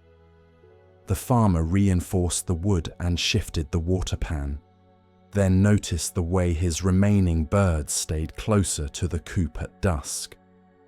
Wiser, without knowing the word maybe, he said, and slept lighter until the lesson took.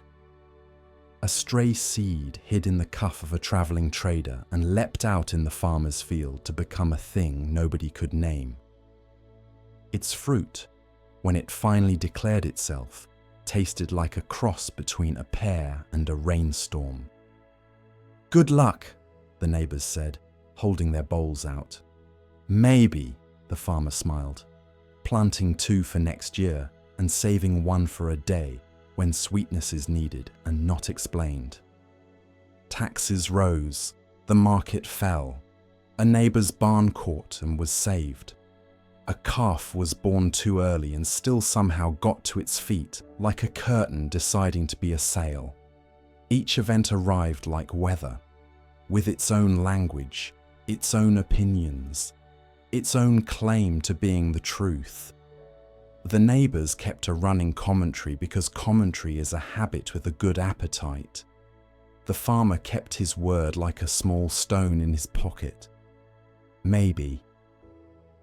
He did not use it to avoid his chores. He used it to meet them.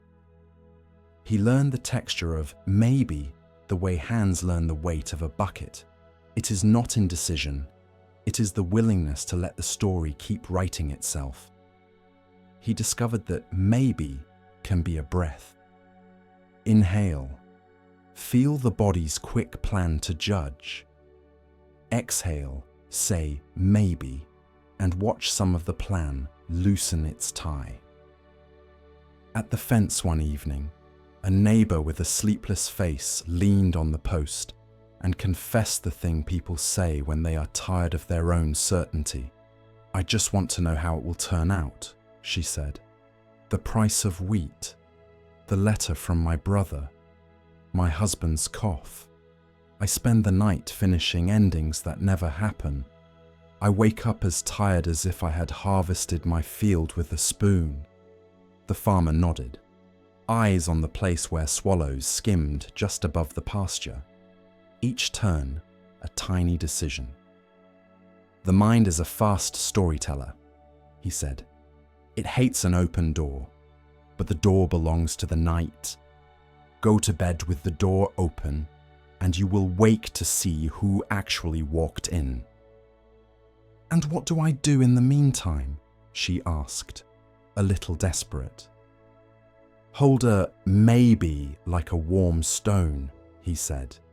"Give your hands something simple so your mind doesn't carry the furniture by itself." He reached into his pocket and offered her an actual stone, not a magic one, just a river-worn oval with a pale seam through its middle. "When your thoughts hurry to verdict, touch this line and say, maybe. Say it kindly, not as a trick. The body will understand you mean we'll see." She took the stone like a person accepts a drink on a hot day.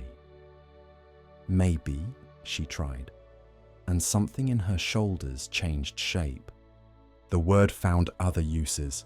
When the boy, castless now, limped the first day his leg was free, he grimaced at the smallness of his stride. "I'm ruined," he said, "because youth speaks in absolutes until it learns the grammar of time." "Maybe," the farmer said, handing him a broom. "Sweep what you can reach.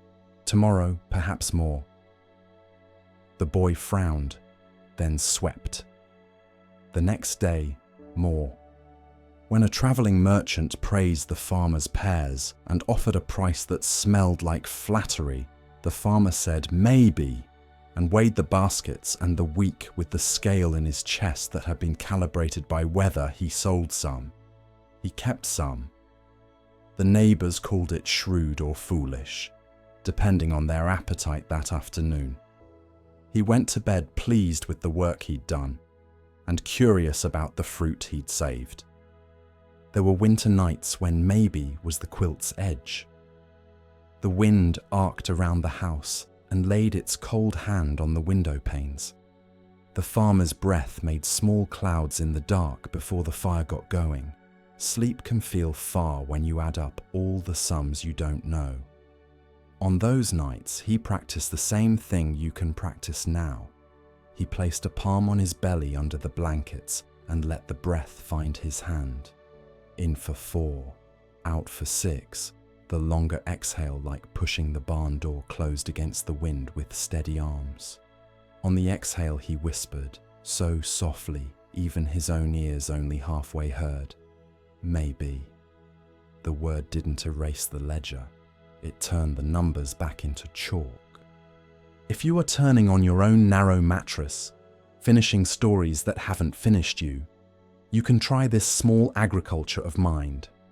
First, notice the urge to decide. It has a sensation, perhaps a tightening around the eyes, a pinched line from ear to shoulder, a tallying in the chest. Find that place and greet it with your fingers the way you'd greet the nose of a nervous horse. Slow, friendly, without argument. Inhale and imagine you are stepping back from the fence by one pace. Exhale and say, maybe. Not sarcastic, not resigned, curious. Feel what happens in the body when the gavel is put away.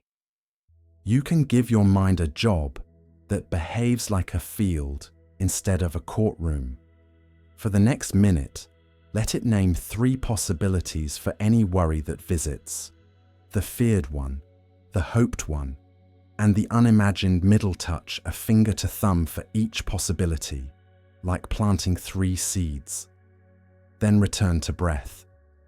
You do not have to water the seeds tonight. It is enough to let them be in the soil instead of on your chest.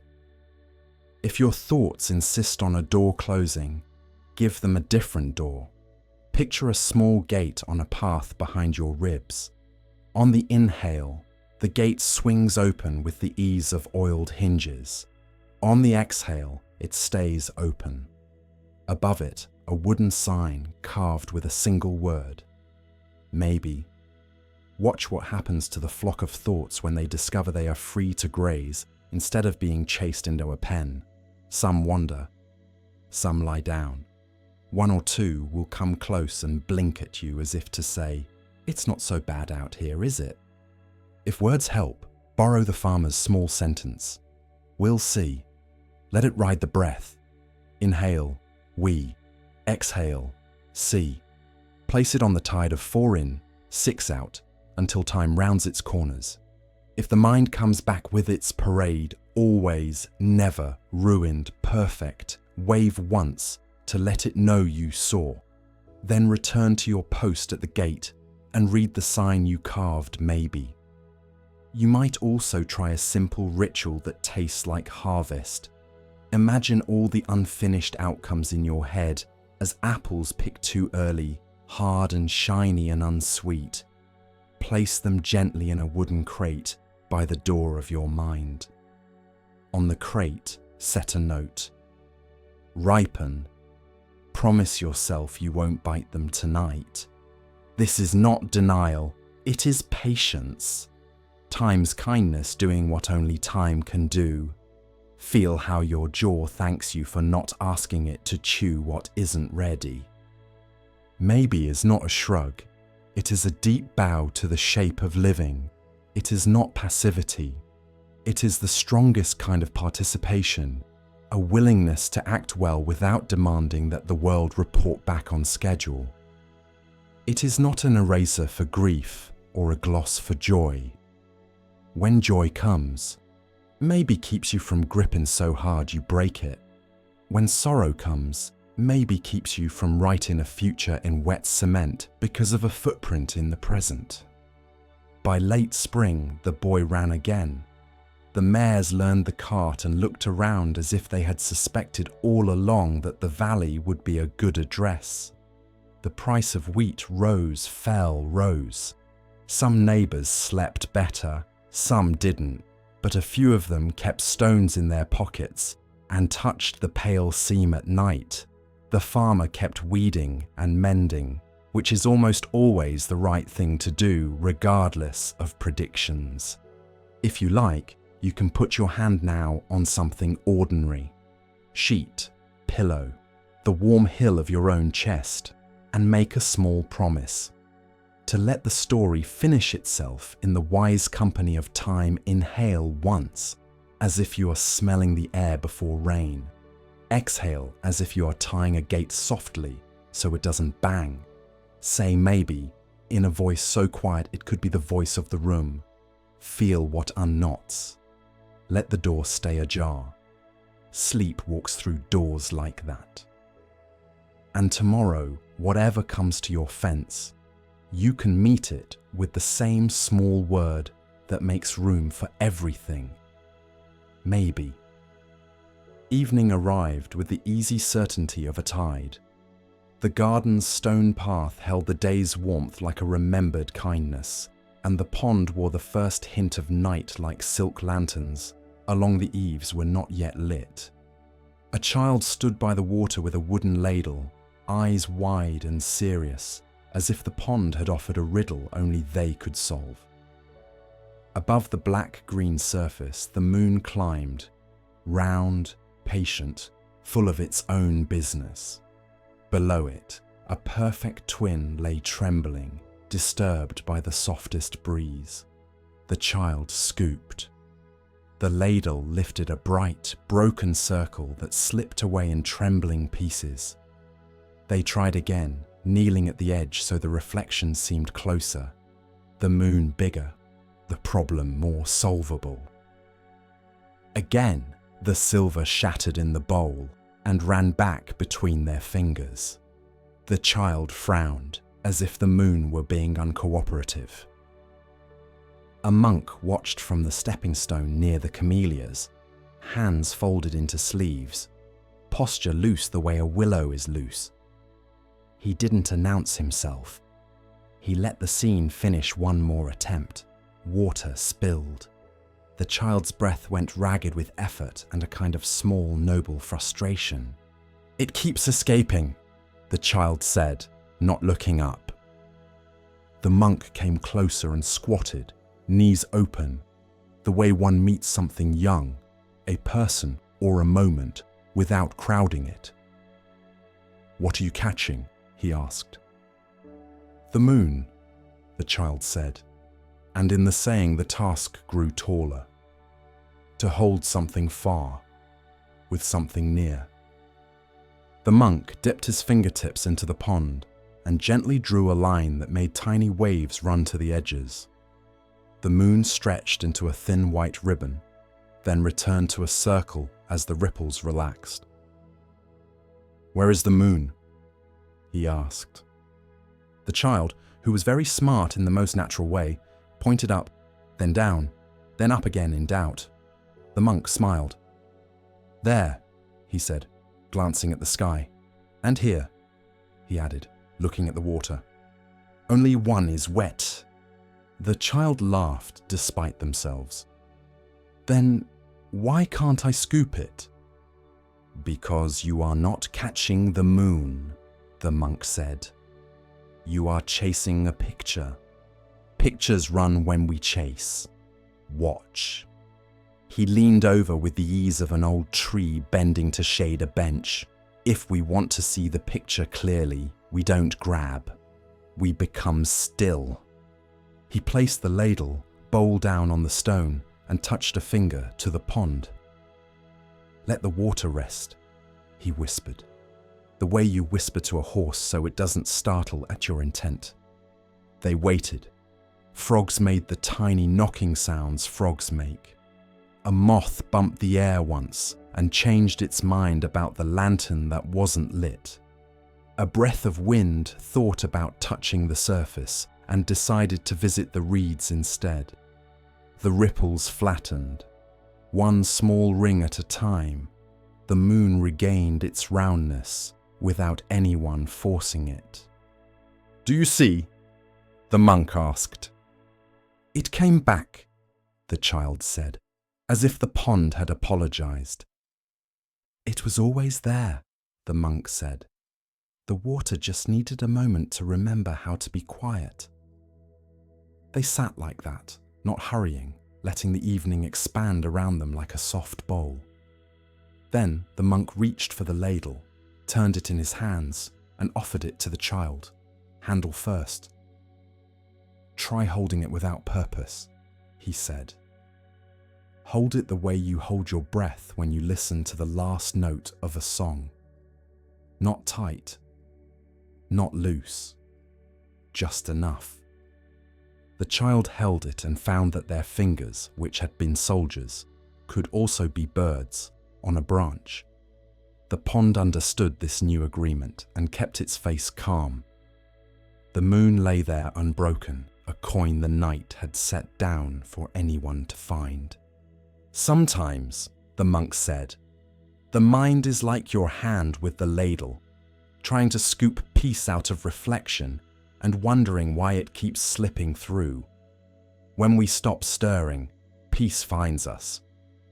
The child, who had collected many useful sentences from adults and lost most of them before bed, tucked this one away in the place where remembered things stay warm. "How do I be still?" they asked, already certain it would be difficult. The monk pointed at the water. "We learn from what holds the moon," he said. "Notice how the pond doesn't try to be a stone. It is soft, but not weak. It allows movement, but doesn't become the movement. We can practice that." He touched the child's shoulder where a small brace lived, the one that sneaks into bodies when effort is mistaken for care. "Start here," he said. "Let the shoulders drop the width of a single grain of rice." They did. Let the jaw be heavy, not clenched. Imagine a little cotton on the back teeth keeping them from meeting. They tried and discovered a tiny river of space where there had been a hard road. Let the belly unfurrow like soil after rain. It did. Now find the breath, not with a net, but with open hands. They breathed together. The monk counted not aloud, but with a rhythm even the crickets recognized, a gentle 4 in, a softer 6 out, the longer exhale like a slow brush smoothing a page. At the end of the breath out, he said, "There's a small stillness, not a holding, a quiet. Visit it and leave before you become a guard." They visited, they left. The room inside the rib cage found walls farther apart. "Thoughts will come," the monk said, and smiled at the honesty of everything. "They are wind, they are fish, they are the moonlight itself." He watched the child's eyes follow a small carp shadow near the stones. "If a thought touches you, let it be like that, something moving through your seeing. Don't jump in. Don't drain the pond to chase it." A dragonfly sat down on the tip of a reed and pivoted its bright head as if checking each direction for the present. The monk gestured to it without breaking their quiet. See how it makes tiny adjustments and then rests. That is the art. Micro movements of attention. Rest, adjust, rest. The child tried being a dragonfly inside their own chest and was surprised by how easy it was to make small changes. The tilt of the head, the way the hands curled, and how much those small things changed the whole weather. When the lanterns were finally lit, their reflections stepped onto the pond one by one, small monks of fire walking without wetting their feet. The child raised the ladle again, more as a salute than a plan, and set it down gently as one sets down a sleeping cat. "It feels like waiting," they said. "It is not waiting for something," the monk said. "It is being with what is." He scooped a little water and poured it back from a height, so it fell in a thin stream that didn't trouble the moon. Stillness is not inertia. It is a way of moving that doesn't make trouble for itself. Later, when the child climbed under the quilt, the pond came along in their chest. The moon did too, because that is what moons do in stories when you don't make it a job for them. The house settled into the night's old posture, beams relaxing, roof sighing. Somewhere a kettle cooled on a trivet, releasing tiny secrets of steam that no one needed to hear to be comforted by. If you are lying where you are now with a pond inside you that can't remember how to be smooth, begin small. Imagine that your attention is a lantern set gently on a pier. It does not chase anything. It does not interrogate the dark. It casts a round, kind circle and lets whatever is inside that circle be inside. Start by placing the circle on your breath. Watch where the breath begins. The nostrils maybe, cool at first. The throat, the chest, the belly. Watch where it turns around and becomes an exhale, like a tide that knows its own mind. Do not lengthen or shorten yet. Just watch the shape the air makes of you. Next, place the lantern on your jaw. Let the flame show you what is tense without scolding it. A tiny release here makes ripples you can believe in. Place the lantern on your shoulders, then on your hands. Turn your palms up. Palms up is a promise to yourself. I won't scoop. I'll receive. If a thought arrives with urgency about tomorrow's call, last week's word you wish you had said differently, a future that insists on showing you its unproofed draft, notice the ring it makes in the pond. Name the ring with something small and accurate. Planning, remembering, worrying. Then let the ring widen until it disappears into the hole. You don't have to push it away. That would make more rings. Now, let the breath become a tool you use very lightly, like a brush cleaning dust from a small, delicate statue. Inhale to a gentle count of 4. Pause for one soft beat, the gap between footfalls. Exhale to a count of 6. And imagine the exhale's last inch flattening the surface of the water just a little more than before. If counting feels like stirring, drop the numbers and stay with the feeling, longer out than in. The pond smoothing itself without a speech. You can borrow the moon too, place it just below your ribs, a pale, cool circle the size of your palm. Let each breath polish it without effort. When a thought passes and makes a shadow, watch the shadow go. The moon remains. It has been a long time, and still it remains. If you like images, keep a few by the bed of your mind, as you would keep books on a nightstand. The surface of a bowl of water on a windowsill, settling a snow globe you don't shake. A jar of river water that looks muddy until it's left alone. Grains of silt falling in slow, beautiful decisions. But remember, you don't have to perform these images. They are not tests. They are company while the pond remembers itself. Sometimes rest comes only after you discover what keeps stirring you. If it is the wind of noise from the street, let the sound count as your breath. Car passing, inhale. Quiet returning, exhale. If it is the fish of feeling, a fear, a sadness, let it swim the length of the pond without nets or names. Feel it in the body where it lives right now. Throat, chest, belly. Ask it nothing. Offer it the kind of listening that makes small creatures decide to show themselves.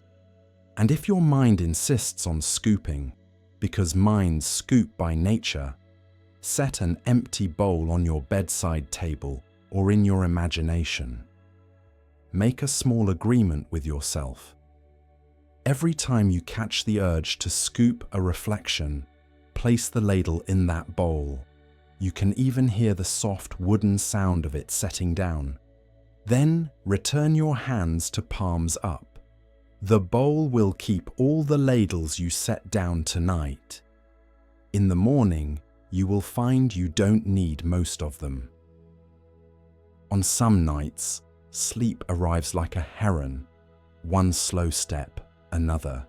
Then all at once it is there, standing, and you don't remember hearing the wings. On other nights, it is shy. On those nights, add just one more gesture. Place the tip of your tongue lightly against the ridge behind your front teeth and let it rest there. This tiny anchor reminds the jaw that it doesn't have to patrol the shoreline.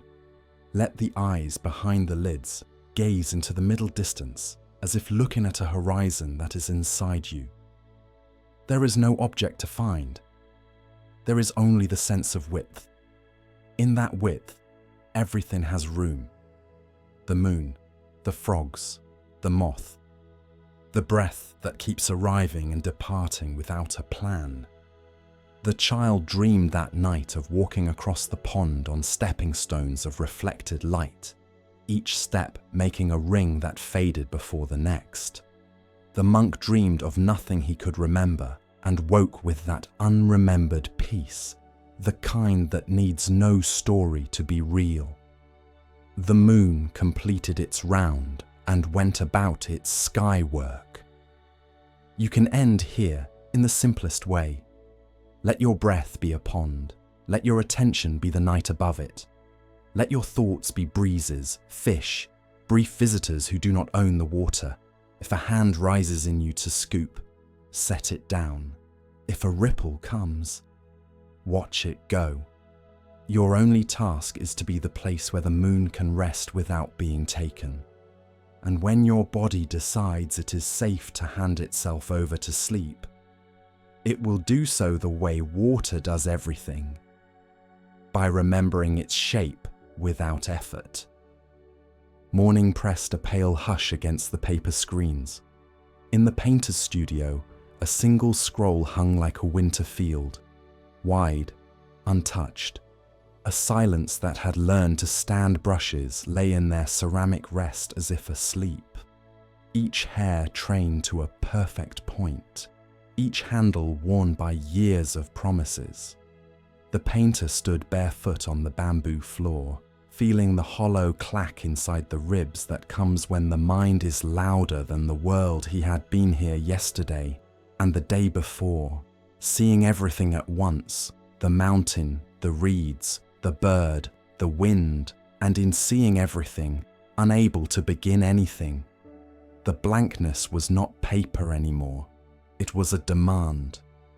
He tried his usual preparations, grinding ink slowly, listening for the small song the stone makes, dampening the brush until the hairs opened like a blossom, arranging 3 bowls by shade, light, middle, dark. He breathed the way he had been taught, in for 4, out for 6. The chest obeyed, but the hands kept rehearsing the first stroke and finding the wrongness of it. The mind presented its gallery of perfect paintings from other lives, other rooms, impossible days when the first mark must have landed with the grace of a heron and the certainty of rain. A sound then, the soft, deliberate clack of feet on the courtyard stones. He moved the screen with 2 fingers. In the shallow pool beyond the step, a crane stood where the runoff made a stitching sound. It was taller than he remembered cranes being, made of lines so clean it almost erased the space around them. Wind lifted the tip feathers and set them down carefully. The bird did nothing for a very long time except exist exactly where it was. He watched. The crane bent its narrow head and took 1 step, not 2. Not a careful chain of steps tied to a plan. 1. It placed the foot into the water and waited so completely that the waiting itself seemed like action. Then another step, after a pause that felt chosen. The painter felt something inside his chest imitate that pace. A gathering, then a moving. A gathering, then a moving. The crane was not slow to be graceful. It was precise because the world asks for precision when you touch it. The bird lifted its foot and the surface of the pool accepted the shape and then forgot it a breath later. The painter's shoulder, which had become a hinge that squeaked, let 1 grain of softness in. The crane turned its head, the eye a polished seed, and drew its beak through the feathers of its breast once, twice, 3 times. Then it was still again. 1 bright stroke written on the grey morning. A memory rose. A teacher years ago with ink on the crook of his thumb, showing a circle, painted in 1 breath. This is not a circle, the teacher had said. It is the path of a moment. The world is not asking you for an ending. It is asking for the next honest line. The crane nodded, as if agreeing with a thought it could not hear. It took another step, foot, water, pause, and the painter's body found that it could copy without moving. Inhale, place the attention down. Exhale, pause 1 beat in the quiet that follows. He did this 3 times and the scroll lost some of its height. It remained wide, yes, but looked less like a cliff and more like a beach, where a first footprint might be obvious and also forgiven. He carried the brush to the paper. Anxiety rode along like a passenger who gives directions long after you've arrived. Start here. No, there. Not that angle. Lighter. No, lighter. Don't ruin it. He bowed his head, not to the voice, but to the ink. He made the smallest mark possible, a dot, the weight of a seed. The breath in his body did not stop. The room did not announce a catastrophe. Outside, the crane did not file a complaint with the sky. One dot existed on a field of white, and the white continued to be white around it. He waited. He let the dot be the entire painting for one inhalation and one exhalation. The heart made a small, true sound. He drew a second mark, small as the sound the heart makes, slender and not straight, the beginning of a reed. The paper took it without protest. A third, thicker at the base, lifting and narrowing. He sat back. The everything of the scene had not gone away, but it had become a chorus instead of a judge. He could hear a single voice in it now. Take one step. The crane moved. It took 3 careful strides and then held, perfectly at ease, in the shape of a pause. The painter practiced the same pattern. 3 small strokes, a stillness. He let the stillness count as part of the work. His body learned the rhythm the way the hands learn a bowl's weight after carrying it all summer. Without thinking, and in thinking less, thinking better. He saw what anxiety had been asking of him. Impossibility disguised as nobility. Paint the perfect reed in the perfect wind exactly as the ancients did. On the first try, finish the scroll before the ink has even darkened the hairs of the brush. Make a path and arrive at the same time.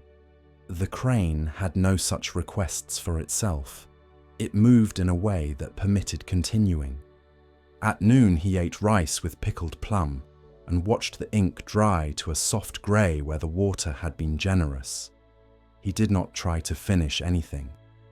He made one line lean and another line answer it. He let a corner go bare because the bear was speaking. He gave the crane one black eye and left the rest of the body to the paper and the suggestion of wind. He understood that beginning is not the opposite of completion. Beginning is the only gate that leads there.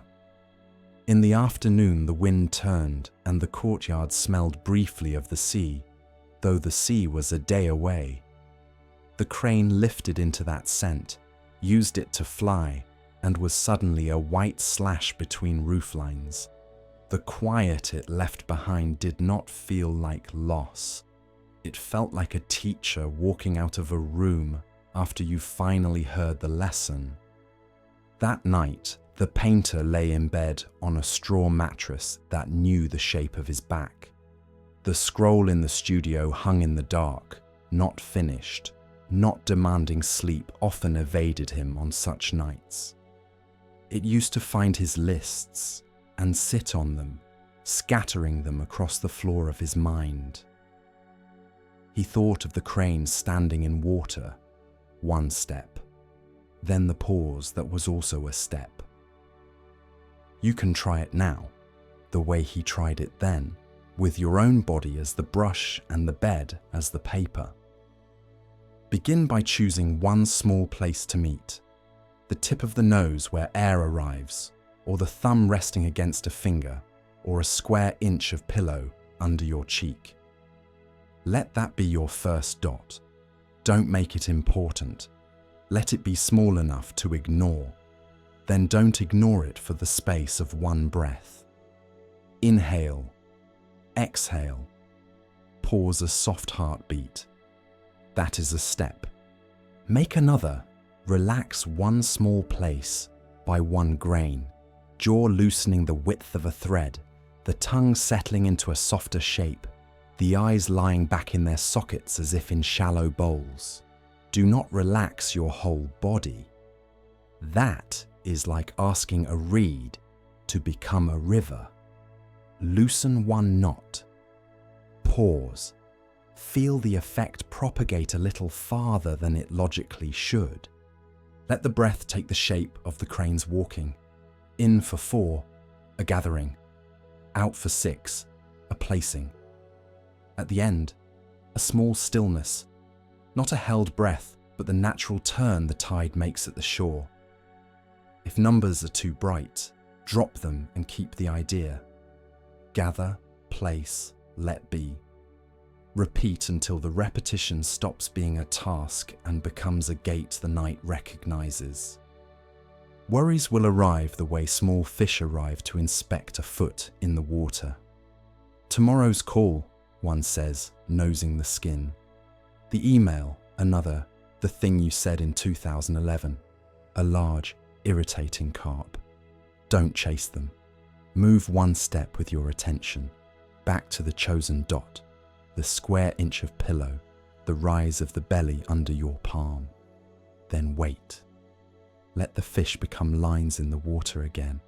If your mind demands a project, assign it only a square of canvas the size of a coin.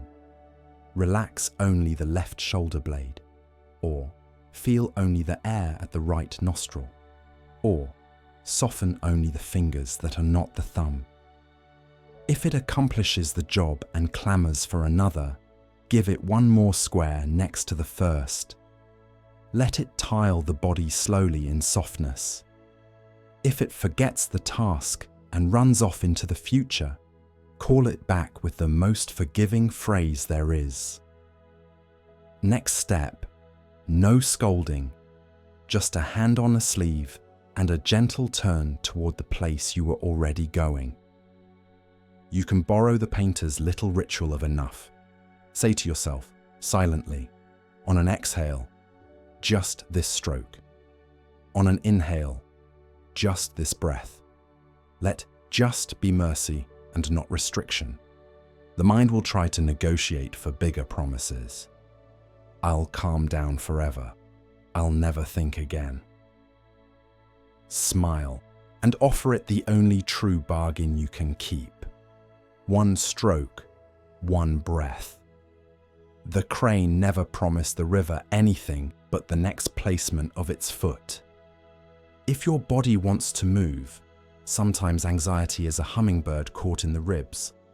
Allow a tiny movement and make it careful. Roll the head a finger's width to one side and back. Let the shoulder sink a grain into the mattress. Press each toe one by one as if stamping a seal, and then let it go. Make a small, almost invisible sigh. These are strokes too, not scoops. They keep the surface of you from skewing into tension. They let motion exist without becoming a wave. When thoughts gather into a tangle, because they will, old vines are persistent. Choose the simplest cut. Label the cluster with a word that has no teeth. Thinking. Or, if you must be more specific, planning, remembering, measuring, arguing. Once named, do not debate. Place one foot. Return attention to your dot, your inch, your breath. Hold there for the length of a single step, then another. Some nights, the stroke you make is a sentence you give yourself. Not a grand one, just a guideline pencil light. Enough for now. One thing at a time. Next step. Let the words be written on the underside of your breath where only your body can read them. If they start to get loud or fancy, erase them by returning to the simple act of feeling air leave and enter. The brush must lift from the paper sometimes to make a painting. Silence is part of the line. The painter slept in segments, 3 breaths and a pause, 6 breaths and a pause, until the segments joined.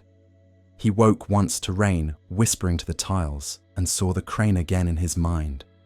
The water, accepting each foot, forgetting each foot, accepting the next. He slept again. In the morning, the scroll in the studio was not done, but it had stopped being the future and had become a present he was already inside. There were reeds now, and the place where the bird would stand, and a space left where the wind could live. He did not know exactly how it would end. He knew exactly how he would begin. One brush in water, one breath to settle, one stroke written where the pause asked for it.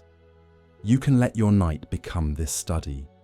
When the mind shows you the whole house to clean, choose one windowsill of softness and dust, only that with your breath.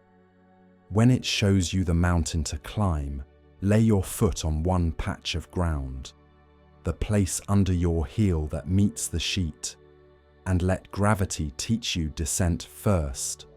When it offers you a chorus of instructions, lower the volume by hearing only one voice, the quiet one that says, kindly and without cleverness, here, then, now. And if in some shallow hour before dawn you wake and the blankness feels tall again, do what the painter did. Bow to the paper and the problem. Set your dot, wait, and let the first step become the way sleep finds you. It does not need to be spectacular. It needs to be true. Place your attention as the crane places its foot, honestly, and then let the water remember how to smooth. The night knows the path. Your job is not to finish it in the dark. Your job is to take one step and allow everything after it to become easier because you did. At the edge of the village stood an old gate of cypress wood, silvered by seasons and stroked smooth by hands. It framed a path of flat stones leading into a courtyard of raked sand, maples, and a low hall whose windows stayed open to the wind. Travellers stopped there often because travellers love thresholds, places to gather themselves, to be asked in, to be told the rules by a sign nailed to the post. But this gate had no door. It had once, perhaps long ago. The hinges still lived like fossils in the wood. But now the opening was simply an opening. A caretaker kept the broom and the tea. He was small in the way of someone who has learned to stand where he is without asking to be bigger. His face carried the kindness of worn stones. He swept leaves out. He swept leaves in. The wind decided the direction and greeted each traveller with the same bow, neither deep nor shallow, just exact. One autumn evening, a visitor arrived with the look of someone who has been knocking on locked houses all day. Their pack was orderly. Their mind was not, "Is this the temple?" they asked. The caretaker smiled and touched the gate. "It is a gate," he said. "I was told to come here to learn to be at peace," the traveller said, scanning the posts for a bell pull, a panel, a place to enter the code that would let them in. "Do I need to sign something?" "You can go in," the caretaker said. The traveller looked again. "But where is the door?" "There isn't one," the caretaker said. "You're already inside." The traveller took a step forward, then back, as if a trick might spring from the ground. "I don't feel inside," they said, hand gripping the shoulder strap that had been cutting its line into their collarbone all afternoon. "I feel close to inside, as if there is something I must say exactly right for this to count." "Come stand," said the caretaker, "and let the standing count." They stood in the opening together. Behind them, crickets threaded the dusk. In front of them, the courtyard breathed the way a place breathes when no one has asked it to be anything but itself. The traveller swallowed against the tight gate that people keep in their throats. "I'm not calm," they admitted, as if confessing a disqualification. The caretaker nodded like someone receiving weather. "There is room for that," he said. He pointed to the threshold stone, the broad slab whose surface had been polished by hesitations and decisions. Put your feet there, feel the earth agree. The traveller placed both feet on the stone and waited for a ceremony. No drum rolled, no light fell. But the stone did what stones do. It held some of the body's small defenders, jaw, shoulders, belly, stood down a fraction, as if persuaded by the honesty of weight. The caretaker handed them an empty bowl. "Hold this," he said. The bowl was plain clay, the colour of warm bread. It weighed less than a book, more than a leaf. The traveller's hands arranged themselves around it because that is what hands do when offered a shape they can understand. "What is this for?" they asked. "For your keys," the caretaker said. "I don't have any," the traveller lied. He tipped his head. "Not the iron ones," he said. "The others. The ones you keep jingling in your mind because you are sure a door will appear if you make enough noise." The traveller stood a while longer, the bowl growing the kind of heaviness that comes from being asked to be useful. The caretaker did not hurry them. A few visitors drifted past, pausing with the affectionate interest of people who have seen a familiar moment unfold many times. One placed a small obsolete key in the bowl with a soft click and kept walking. The traveller felt the urge to explain themselves and then, for once, not to. They imagined their keys, the shoulds, the musts, the passwords to doors that had never opened. "How do I set them down?" they asked. "Name one," the caretaker said, "and place a finger on the bowl for it." The traveller closed their eyes and found a key that had kept them awake for months. The thought that calm would arrive only after every problem was solved. They touched the rim. Click. Another. The rule that sleep must be earned by perfect days. Click. The key of rehearsing conversations, as if life were a stage, and the curtain could not rise until all lines were spoken, without tremble. Click. The bowl held each placement without opinion. "Good," the caretaker said, as if the traveller had swept a step or filled a kettle. "Now walk in." "I thought I already was." "You are. Walk anyway. Teach your legs." They went 3 paces onto the smooth stones. The caretaker trailed a step behind, broom under his arm. "We used to have a door," he said conversationally, "and people came from far away to ask for the key. They waited outside for years. Some died there very politely, at attention. Then a storm took the door off its hinges, and nobody remembered where the key had gone. People kept waiting, out of respect for what was no longer there. Finally, an old woman, angry in the generous way that helps, dragged the door off and used it for a bench. Everyone who was waiting discovered they had been inside all along. They stopped by the sand. A rake leaned against the fence. The caretaker lifted it and drew a slow parallel curve, then another, then crossed them with a bending line that made the shape of water. The traveller watched the sand accept every stroke. "What if I step in the wrong place?" they asked, eyes tracking the patterns. "You will," the caretaker said. "Then we rake." He drew the rake back over the mistake so gently that the sand forgot the foot had ever pressed itself there. "Nothing in this courtyard keeps score the way your mind does." "I don't know how to stop keeping score," the traveller said, voice thinning. "You don't have to stop," he said. "You only have to notice that there is no scoreboard here." They sat on the threshold bench, a door in its second life, and shared tea that tasted like a hill after rain.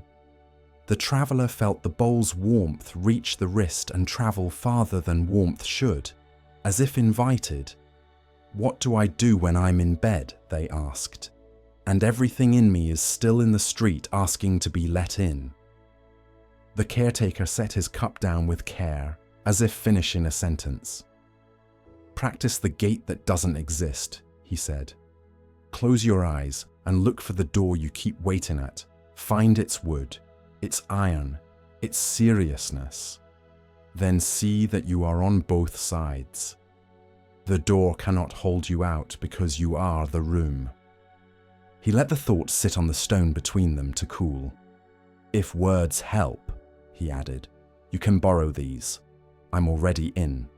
Say it on the exhale, not as a boast, as a fact so simple the body can hear it. They tried it there, in daylight, without witnesses. Inhale, 4. Exhale, 6. And on the last inch of breath, a sentence not spoken with the mouth, but with the ribs. "I'm already in something unlatched, in a place not built for latches." Not a floodgate, not a trap door, just a small interior hinge that had been waiting years to swing.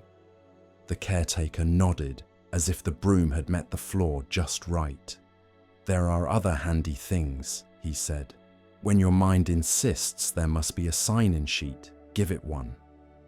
He tore a strip from an old paper bag and wrote, with a brush, the character for now. He placed it on the traveller's palm. "Sign here," he said. The traveller grinned in spite of the day that had brought them. They drew a line with an imaginary pen. The caretaker bowed, satisfied. "Welcome," he said. "We've been expecting you since you were born." A cat padded into the courtyard, as if summoned by that sentence. It walked straight through the gate without breaking stride, then turned and sat at the exact center of the opening, washing one paw with the important absorption of cats. "He knows," the caretaker said. "He has never tried to get in." Dusk deepened. The caretaker showed the traveller the small tasks that keep a place from becoming a museum: shaking the mats, righting the ladle, refilling the jar of matches, touching the bell rope without ringing it. Work that is not heavy, but precise. "Doing these," he said, "is how we agree with the fact that we are already inside. We are not proving our right to be here. We are participating in here."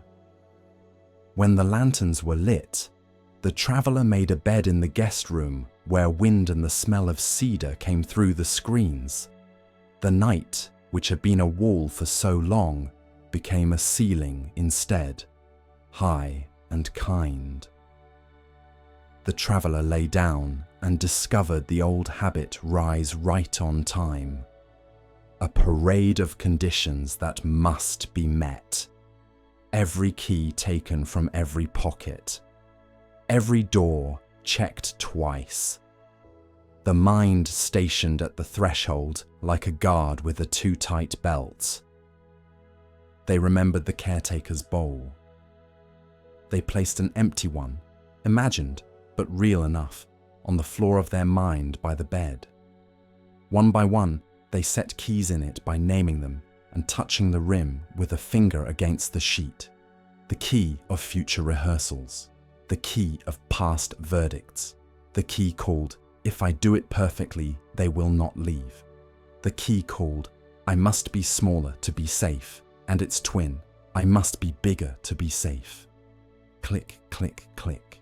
The bowl held dozens without complaint. It was made for this. Breath. In for 4, the gate widening. Out for 6, the sentence with the hinge.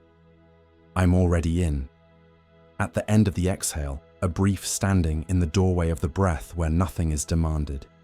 Not a breath held, a breath completed. The small hush that polite things make when they are finished. The mind, of course, tried to hire itself for a night shift. But what about, it began. The traveler placed that question on the bench with a folded blanket. You can be answered in the morning. The bench is for what is not needed during the night. If you are listening inside your own house of ribs, you can do this too, as simply as setting down a cup. Start with the threshold under you.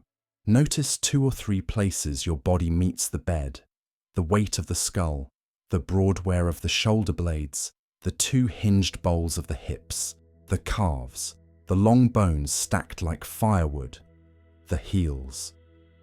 Let each place feel heavier by a degree, as if gravity had become your porter. You do not have to hold yourself up in a room built to hold you. Now find the gate you keep waiting at. For many, it hides behind the sternum, a door of ideas with signs that say, "Not yet," or after you fix yourself without changing your breath, look at it gently. See the hinges, old opinions, inherited permissions, a lock made of stories. Notice that the wall the door is set into is not a wall at all, but notice that you can walk around it by moving your attention a few inches to the left or the right. Here you are on the other side, which is the same side you did not enter because you were never outside.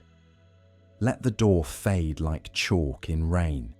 If your mind insists, minds insist for a living, give it a real job with a small paycheck. Ask it to list 3 things that are actually happening right now, at this exact time. The cool against your nostrils on the inhale, the warm brush of exhale across your upper lip, the way the tongue rests broad on the floor of the mouth, the low hum of a refrigerator far away, or the hush between cricket phrases. After 3, send it to rinse the bowl by counting the next 5 exhales. If it wanders off to reorganize the entire temple, call it back kindly, this way, and hand it the broom again. 5 more exhales. Lay your palm over the chest or the belly, whichever rises more easily, and let your hand be the caretaker. With each exhale, silently say one of the short sentences that undo locks. Already here. Nothing to enter. This breath counts. Home. Choose one and keep it until it stops being a sentence and starts being a room tone. If a locked thought comes, "I cannot rest until I solve this," bow and put it on the bench. If it leaps back into your arms, give it a blanket and a seat by the door in your imagination. Tell it gently, "The door is open. You can come and go in the morning." Minds respond to kindness better than to eviction notices. If your body feels like a guest who doesn't know where to put their hands, show it. Turn your palms up. Palms up is admission without performance. It signals to the oldest part of you, "I am not grasping, I am receiving." Feel the cool air in the valley between thumb and index. Let the fingers unhook, the wrists soften, the elbows fall toward the mattress as if returning to their field after work. You can play the 3 sounds game to widen the room. Listen for 1 sound close, your breath. 1 sound middle distance, a house noise. 1 sound far, a car turning somewhere, the night. Then find 3 places of contact, pillow at cheek, sheet on shin, air on lip. Then 3 sights with your eyes closed, the red-black of lids, a faint pattern, a flicker. These are not tests. They are ways your nervous system learns the geography of already inside. When worry returns, as it will because it is loyal, answer it with the smallest true thing you can feel. Not the whole philosophy. Something like, "This pillow is under my head," or "This exhale is longer than the inhale," or "My toes are warm." Let small truths outnumber large theories. Sometimes it helps to notice the mind's habit of standing guard in front of imaginary gates. It practices announcements. You may enter if you can let that part of you retire for the evening. Imagine a little bell on a hook by the opening. Ring it once in your mind, not to summon anyone, but to mark that visiting hours are over and belonging hours have begun. The courtyard is not less itself when no one walks its paths. The room of you is not less itself when the thinking is quiet. And if sleep doesn't arrive right away, resist the urge to rebuild the door to make waiting feel purposeful. Keep sweeping small leaves of attention into a modest pile. Breath in, breath out, already in. Sometimes the gate of sleep opens the way the sea opens for a tide. You do not see the hinge. You only notice you are carried. Near midnight, a breeze lifted the paper screens and set them down again. In the guest room, the traveller's mouth softened, their jaw unfastened by the fact that no lock required it. They slept a while, woke for a moment as people do, saw the bowl by the bed hold what had been set there, and drifted again, without retaking any keys. Before dawn, the caretaker rose and swept the threshold stone, though there was little to sweep. He did it anyway, for love. He straightened the bench that was a door and set the empty bowl back on the step for the next pair of hands. He looked at the opening and was briefly amused, as he often was, by the memory of a time when people had insisted on proving themselves before stepping through a space that had been inviting them their entire lives. If you wake to your own invitation, take it. Let the gate be no gate. Let the room be the breath. Let the bowl hold what you don't need to grip until morning. Inhale and feel the width. Exhale and say the simple thing the body hears. I'm already in. And when sleep leans its shoulder to the same open space and enters without knocking, let it. It belongs here too. Dusk arrived like a soft hand on the shoulder. Someone had drawn the shutters half closed, and the hall carried a dim, honeyed light that made everything look kind. The bell hung in its wooden frame, a bronze moon with a skin of tiny flecks from years of weather and palms. The students gathered on the floor, robes whispering, the day's edges still clinging to their faces the way burrs cling to a hem after a long walk. The teacher stood beside the bell and did not touch it yet. He waited until the crickets were clearly the ones in charge of the garden, until the kitchen's last clatter had settled into a single, satisfied bowl placed where it belongs. Listen, he said, but he had not rung anything. They listened anyway. The room grew a little larger for having been asked. He took the mallet, worn where hands believe they are alone, and rested it against the bell. The first strike was not a strike at all, more a laying on of sound tone poured out, round and even, a felt vibration as much as a hard one. It filled corners, brushed faces, stroked the paper screens, and flowed back through the doorway into the dark, as if the night had a mouth that knew how to drink. They followed it with their bodies. The chest loosened the way a door loosens when a warm day visits a stiff house. Shoulders lowered. Disagreements inside were postponed for lack of enthusiasm. The second sound came, this time a little brighter, as if the first tone had awakened something in the metal. And then, after a long, whole breath, the third. When the ringing thinned to the edge of perception, no longer obvious but not yet gone, the teacher raised his palm. "Where is the bell?" he asked softly. When the ringing fades. A girl near the window, who often spoke only to ants, answered without words by lifting her gaze to the space between them all. The teacher nodded. Here, he said, also here. He touched his chest. And here. He touched the silence. They listened deeper. The sound did what true sounds do, finished itself. In the little clearing it left behind, the room did not feel empty. It felt revealed. It was as if the bell had brushed dust from the air and shown that the quiet had always been the furniture underneath. Anxiety is a crowded marketplace, the teacher said, not scolding, only naming. This, he let the quiet stand, is the square before the stalls open, when the ground has dew on it and you can hear your own feet.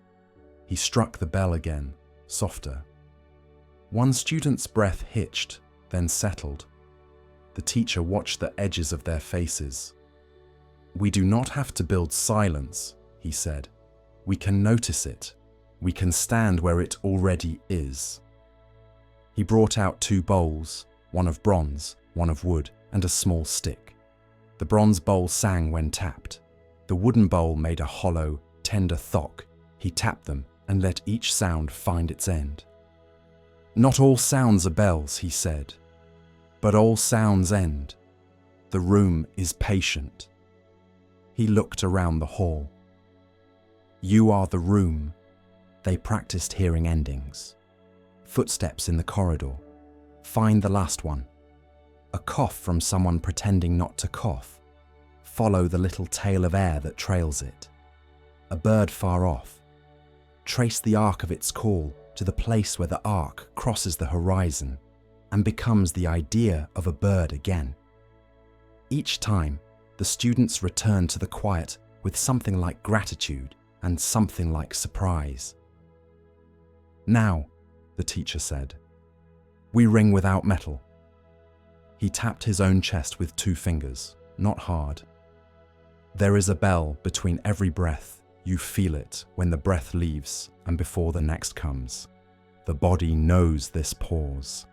It is where the nervous system sits down and remembers it has a chair. He guided them into it. In, he said, and they breathed in, measured but natural. Out, and they breathed out, a little longer than the in. Listen. They listened at the bottom, where the exhale finishes and nothing is asked for half a heartbeat. Do not hold, he said. Just notice, visit and leave. They tried. Some found it at once, a tiny meadow between hills. Others chased it and missed, like trying to hear a cricket by staring too hard. Soft eyes, he said. Soft ears, soft tongue. He smiled. Soft attitude.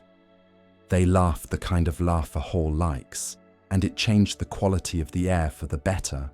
He told them the story of a bell maker who once cast a bell on a day when his mother was dying.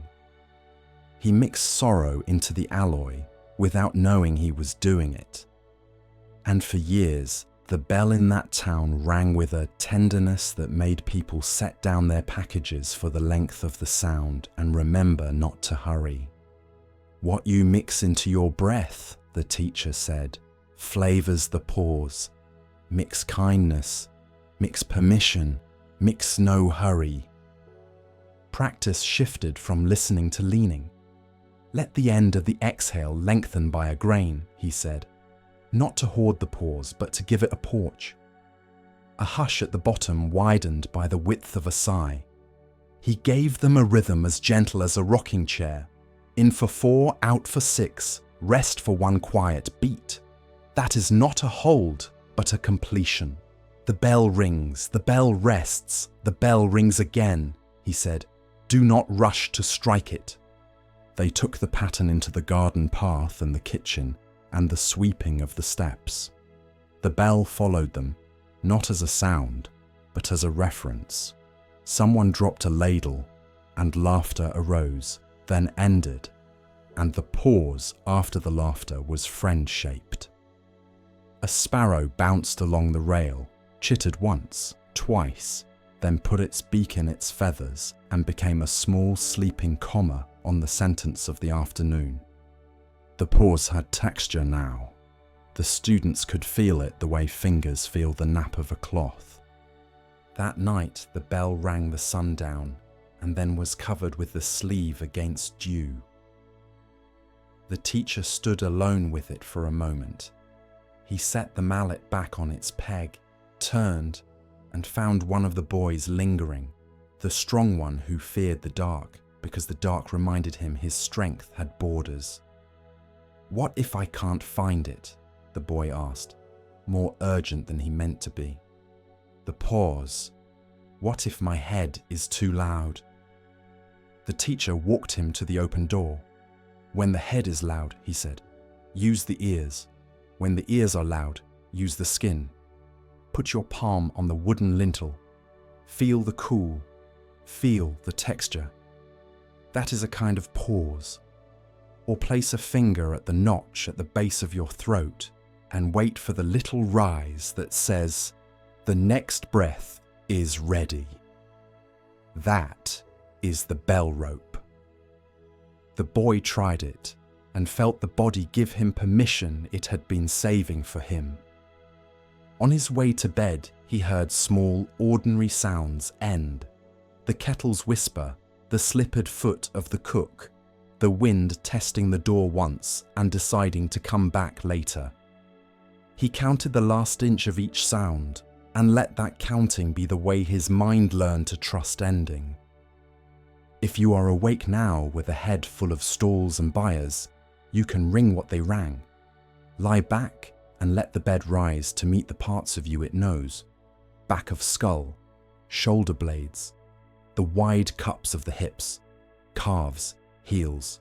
This is your frame. Now bring attention to the breath, not to corral it, but to greet it. In, like smelling rain. Out, like fogging a mirror you never quite cloud. At the end of the out-breath, do nothing fancy. Notice the tiny quiet. Do not hold the breath to make more. That makes noise. Simply notice the room you are always already in. Too small helps. First, give the pause a gentle name so your body recognizes it when you arrive. Some say hush, some say home. Some say nothing at all and learn the signature by feel. You might try. Inhale. Here. Exhale. Now. Pause. Rest. Let the words get softer each round until they are only shape. Second, let your ears locate 3 sounds. 1 close, your breath. 1 middling, a house sound. 1 far, a car turning, a night bird. When you hear each sound end, follow it 1 heartbeat farther into the quiet, as if walking a friend to the gate and then standing a second to watch them go. Return to breath. The quiet that remains is the friend who stays. If a worry barges through, what if morning is heavy? What if I never sleep? What if bow to it, say sound? And listen for where the sentence ends on its own. Every thought has a last syllable. When you hear it, let the silence after be as interesting as the thought itself. If the thought returns, it will, it may. You will meet it at its last syllable again. Sounds tire of repeating when no one is measuring them for suits. Sometimes the man at the market inside you will cry, "Ring it louder, make sure the world knows you are in charge." Let him cry. Ring softly. Anxiety would draft you into striking the bell over and over until the tone becomes a scold. Your job is not to manufacture sound. Your job is to recognize that ending is a trustworthy neighbor. If the pause feels too small to matter, make small your unit of care. At the end of your next exhale, place the tip of your tongue on the ridge behind your front teeth and let the jaw drop the width of a thread. That is a pause. Feel the cool at the nostrils give way to warm at the upper lip. That transition is a pause. Notice the moment the chest stops falling before it rises again. That is the bell between breaths. You are not inventing it. You are finding it where it lives. If rest still hides, hum, not loudly, not long. A single, easy on an exhale, just enough to notice the vibration at lips and cheeks. When the hum ends, ride the smooth piece of quiet that follows. Do it once or twice. The body learns from contrast. Vibration, then no vibration. Tone, then no tone. When you can feel the no tone as a place and not an absence, you are standing in the bell's house. There is a story the teacher kept for nights when the wind lifted roof tiles. Once, a village bell cracked during an earthquake. The sound afterward was odd, a little rough, but gentle, like a voice the day after crying. They could not afford to recast it. For years it rang imperfectly, and people grew to love it more than they had loved the unflawed tone. Why? Because they heard themselves in it. The beginning, the shining middle, and the end that wasn't a pure vanishing, but a soft settling. Perfection is a tyrant, he would say. A cracked bell can still call you home. So if your breath is uneven, if your pause wobbles, good. You are not a metronome. You're a person lying in a room where the night is doing its slow, holy work. Count if counting helps.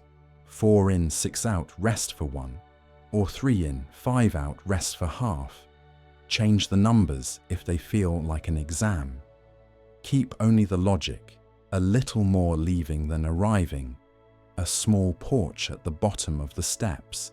Let the porch widen as trust arrives. Maybe the rest grows from 1 beat to 2. Maybe not. You are tuning, not forcing. The room does not ask you to push its walls farther apart. It asks you to notice that they were already spacious. In time, you may find the pause in places you forgot to look. Between 2 words in a sentence you are about to speak, pause, and the right word comes. Between the impulse to check the lock and the hand reaching for the knob, pause, and the body recalls it already checked. Between a memory that stings and the reflex to make a story, pause, and the sting asks only to be felt, not fed. These little bells ring all day. Tonight, you are learning to hear them with the lights off. Before sleep finally covers the bell with its sleeve, try this simple ritual. On an exhale, imagine placing the mallet back on its peg. Feel the arm that has been striking all day become your pillow. On the next exhale, imagine the bell's bronze cooling in night air.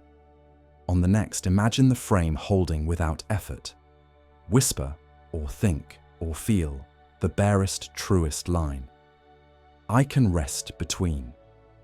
In the space that follows, let the body move itself toward dreams as water moves toward low places, willing, unhurried, relieved to be allowed its own physics. Somewhere, someone will ring a real bell before dawn. The sound will cross fields and roofs and sleep in faces, and it will end as all sounds do. Those who hear it may wake. Those who don't will still be in the room the bell makes when it fades. Tonight, you are in that room. In breath, out breath. The quiet that is not emptiness, but shelter. Let the last syllable of your day finish itself. Stand in the little meadow that appears. Stay only long enough to recognize it, and then let the next breath carry you where the bell goes when it is done. Nowhere in particular, everywhere you already are. The river woke before morning and found that it had become a list. Rocks to avoid, banks to obey, fallen branches to negotiate. It gathered itself hard against its own edges, braced as if the day were a narrow door. The first bend came, ordinary as breakfast, and still the river tightened, insisting on a straight line through a world that curves. A heron stood on one leg in the shallows like a sentence with a thoughtful pause in it. "You look busy," the bird said without speaking. The river wanted to reply but could only show its hurry, small waves shouldering each other, froth snagging on reed tips, a noisy dignity that fooled none of the quieter lives watching from the bank. Upstream, a child was teaching stones to skip. The river tried to be a table for them and failed in beautiful ways, every skip a shorter argument with gravity. Downstream, a mill wheel turned whether the river approved or not, wooden paddles taking what they needed and giving motion back. The river saw this and tightened more. It believed it had to be the strongest thing in its story. In late morning, a storm cloud unfolded like a map and emptied its bright handwriting into the hills. Water arrived with too much history at once. The river swelled and felt bigger and safer until it struck against the same old rocks and understood how even abundance can bruise. It pressed harder, tried to convert resistance into speed, called every obstacle an enemy, and forgot the oldest truth. Water is made to go around. On the bank sat a stonecutter eating rice from a blue bowl. He watched a long time, the way a person watches a friend under a familiar spell. When the rain thinned and the air went thoughtful again, he stood and set the bowl in the grass. "You're carrying your own banks," he said to the river, knowing it would not answer with words. "Lay them down." The river made a sound that, if it were a sentence, would have been, "I can't." The stonecutter smiled with the sadness of someone who remembers believing this. He dipped his fingers past the surface and felt the strength under the noise, the steady push no froth could claim as its own. "There you are," he said, "not the waves, the current." A night came, one of those honest nights that refuse to pretend that dark is anything but dark. The river could not sleep. It argued with the moon's reflection, counted the reeds, diagnosed the bank, invented new ways to be water that did not require being water. A fox crossed at the shallows, and the river flinched as if touched unkindly. "Forgive me," the fox said, unbothered. "I forget you don't need my permission to be soft." Soft, the river thought, as if the word were a trap. It remembered winter, the months when it had become hard in places, and had liked the applause of that brittle certainty. But even then, even under the skin of ice, the river had been moving, quietly, in the dark corridors it knows by heart.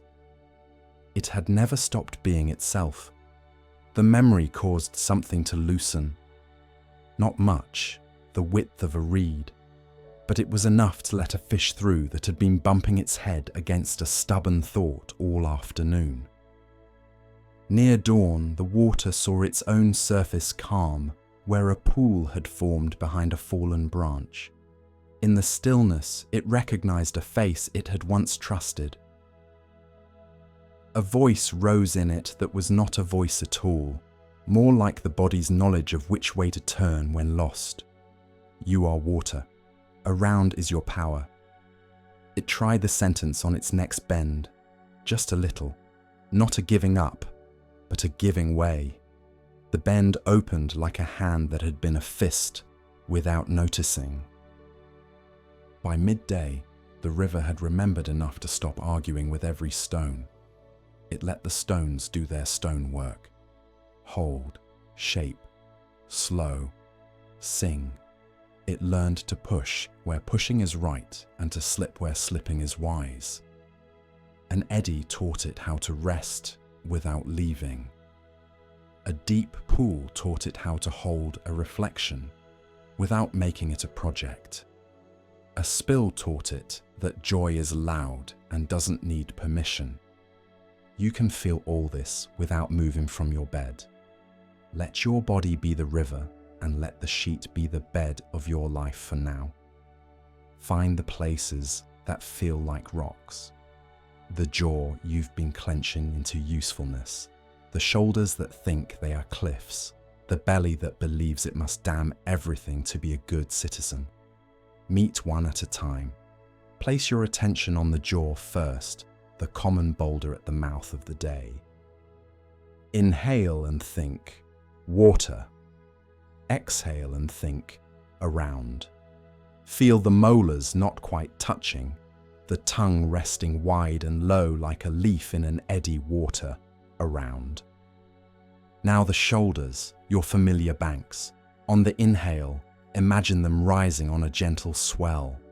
On the exhale, let them slide down and away from the ears as river slides along moss, not fighting for purchase, not needing it. Water, around. Place a hand on your belly. This is your current. Do not command it. Watch the hand rise like a small boat on an ordinary tide. Watch it fall. Lengthen the out-breath by a beat or two. 4 in, 6 out is plenty. So the river of you has time to round the next bend without scraping its sides. At the very end of the exhale, there is a stillness that is not stopping but remembering. Visit it. Leave it. Let it teach your nervous system the art of the pool. If thoughts arrive like a tangle of branches carried from upstream, don't yank at them. See if the current of attention can part around them. Label them with the lightest touch. Branch, foam, leaf, and return to the place under your hand where movement is quiet and sure. You are not obligated to clear every piece of drift tonight. Rivers are good at carrying things farther than you can see and setting them down in places you will never be asked to name. When a fear lodges, sharp and particular, treat it like a rock you know by sight. It changes the song, but not the river. Put your awareness on the edges around it. Where does the sensation end? Where is there already smoothness? Let the smoothness guide your breath. Water, around. Feel the river widen half a finger's width on either side of the knot. That is enough. The knot will not untie faster because you glare at it. It will untie when you stop insisting that knots should have never been invented. There is a practice the stonecutter gave the river by accident, the underflow. Place your attention not on the surface of your thoughts, where wind has opinions, but a few inches below, where temperature changes slower and light is kindness, not interrogation. Imagine breathing from that layer, cool, slow, generous. The surface can do whatever it does. You are in the part that keeps going. If the mind demands tactics, minds like tactics. They are loyal soldiers. Offer it these. The 3 breath bend. On breath 1, notice the rock, jaw, shoulder, memory. On breath 2, soften just the upstream side, the part of you that first meets the worry. On breath 3, soften the downstream side, the part that releases. Then rest for one small, honest pause before beginning again somewhere else. 3 breaths make a bend. Enough bends make a river. The stone and water exercise. Picture in your right hand a smooth stone with the word fix carved on it. In your left, a small cup of water with the word allow. Feel the weight of fix. Feel the flow of allow. Alternate lifting each hand with each breath. And notice which one makes your chest more spacious in practice, not theory. Let your hands decide what your mind argues about. When you're ready, set the stone on a shelf by the bed and pour the water into your belly with your next exhale. The naming of rocks. Choose 3 worries and give them simple names without teeth. Bills, news, sleep. Place them like stones along the edge of your attention, not in the middle. With each exhale, imagine the waterline rising just enough to lap their edges. You are not drowning them. You are refusing to worship them. Tomorrow, you can pick one up and carve it properly with time and tools. Tonight, they are scenery. Sometimes the river forgets and slams itself against a bend until it becomes white with fury. Your body will do this too. When you notice, be the wider bank. Widen your breath sideways. Feel the ribs expand toward the sheets as well as forward to your hand. On the exhale, feel the sides narrow again. Sideways breathing teaches your system that there is more room than the front door. More room makes turning possible. If your chest feels like a culvert, narrow, boxy, engineered by a worry, you can become the floodplain. Unclench the hands. Turn the palms up. Palms up is water's grammar for, I'm not carrying the bank anymore. The fingers will uncurl by themselves when given this permission. Feel the bed take your forearms. Let that be a new shoreline. On some nights, drought arrives. Breath gets small, plans feel brittle. You reach for grand answers and find only dust. The river knows drought. It goes to ground. It remembers channels older than memory, the undersoil drift. You can do the same. Breathe smaller on purpose for a few rounds, as if you were a field mouse sleeping under leaves. Make the goal not more, but gentler. Often, when the body realizes it's allowed to be small, it becomes brave enough to be full again. On other nights, flood. Thoughts rush with good intentions and poor boundaries. You may be tempted to build a big wall with your jaw and your will. Try instead to cut a small spillway. Choose a simple rhythm, 4 in, 6 out, and keep it like a farmer keeps a ditch. Clear enough to do the job, not so wide you lose the field. The flood will follow the path you make with attention. There is a child in you who wants to skip stones across your mind. Let them. Picture each thought as a flat stone leaving your hand. Each skip is a contact, not a home. Watch the circles widen until they vanish into levelness. Levelness is not boredom, it is relief. You may also place a real glass of water on the table by your bed or imagine one if you don't have it. In the dim, it will hold a small circle of moon or streetlight. Tell yourself you will drink in the morning and that your body can rest knowing the first kindness of the day is already arranged. Let the sight of the water remind you what you are practicing, not control conduct, not domination, direction. You are the shape the world moves through tonight, and the world is kind enough to move with less effort when you let it. If you wake at some thin hour and the river of your mind has wandered into a field and doesn't know the way back, put a palm on your chest and a palm on your belly. Say silently or barely aloud, you are water. Around. Feel the chest hand rise first, the belly hand follow. On the exhale, feel the belly hand fall first, the chest hand after. This is how currents reverse without panic. Repeat until your hands don't feel like hands and your breath doesn't feel like work. When memory comes with its sharp sticks, let them pass through you like reeds pass through water. They will bend and stand again behind you.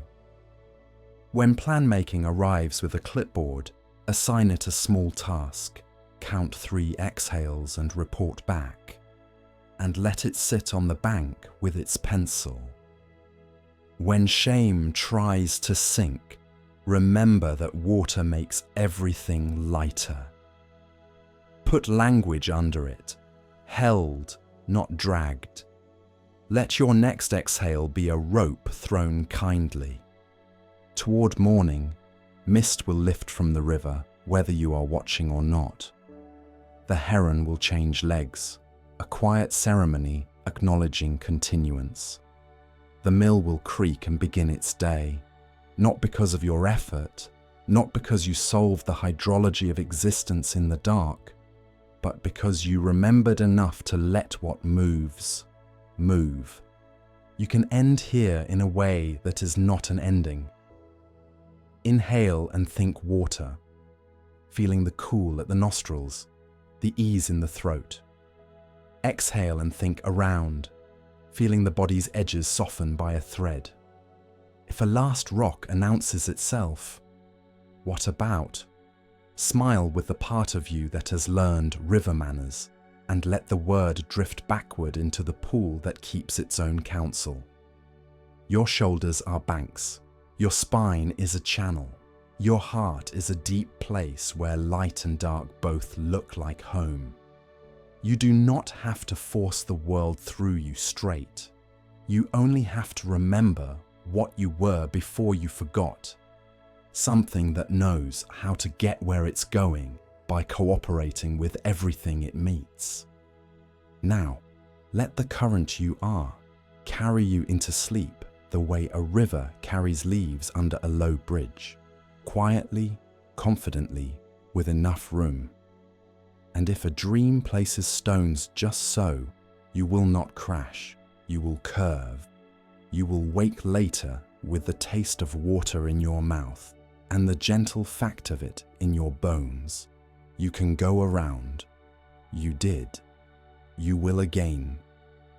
Night came early, sliding over the village like a shawl someone knows how to place without waking you.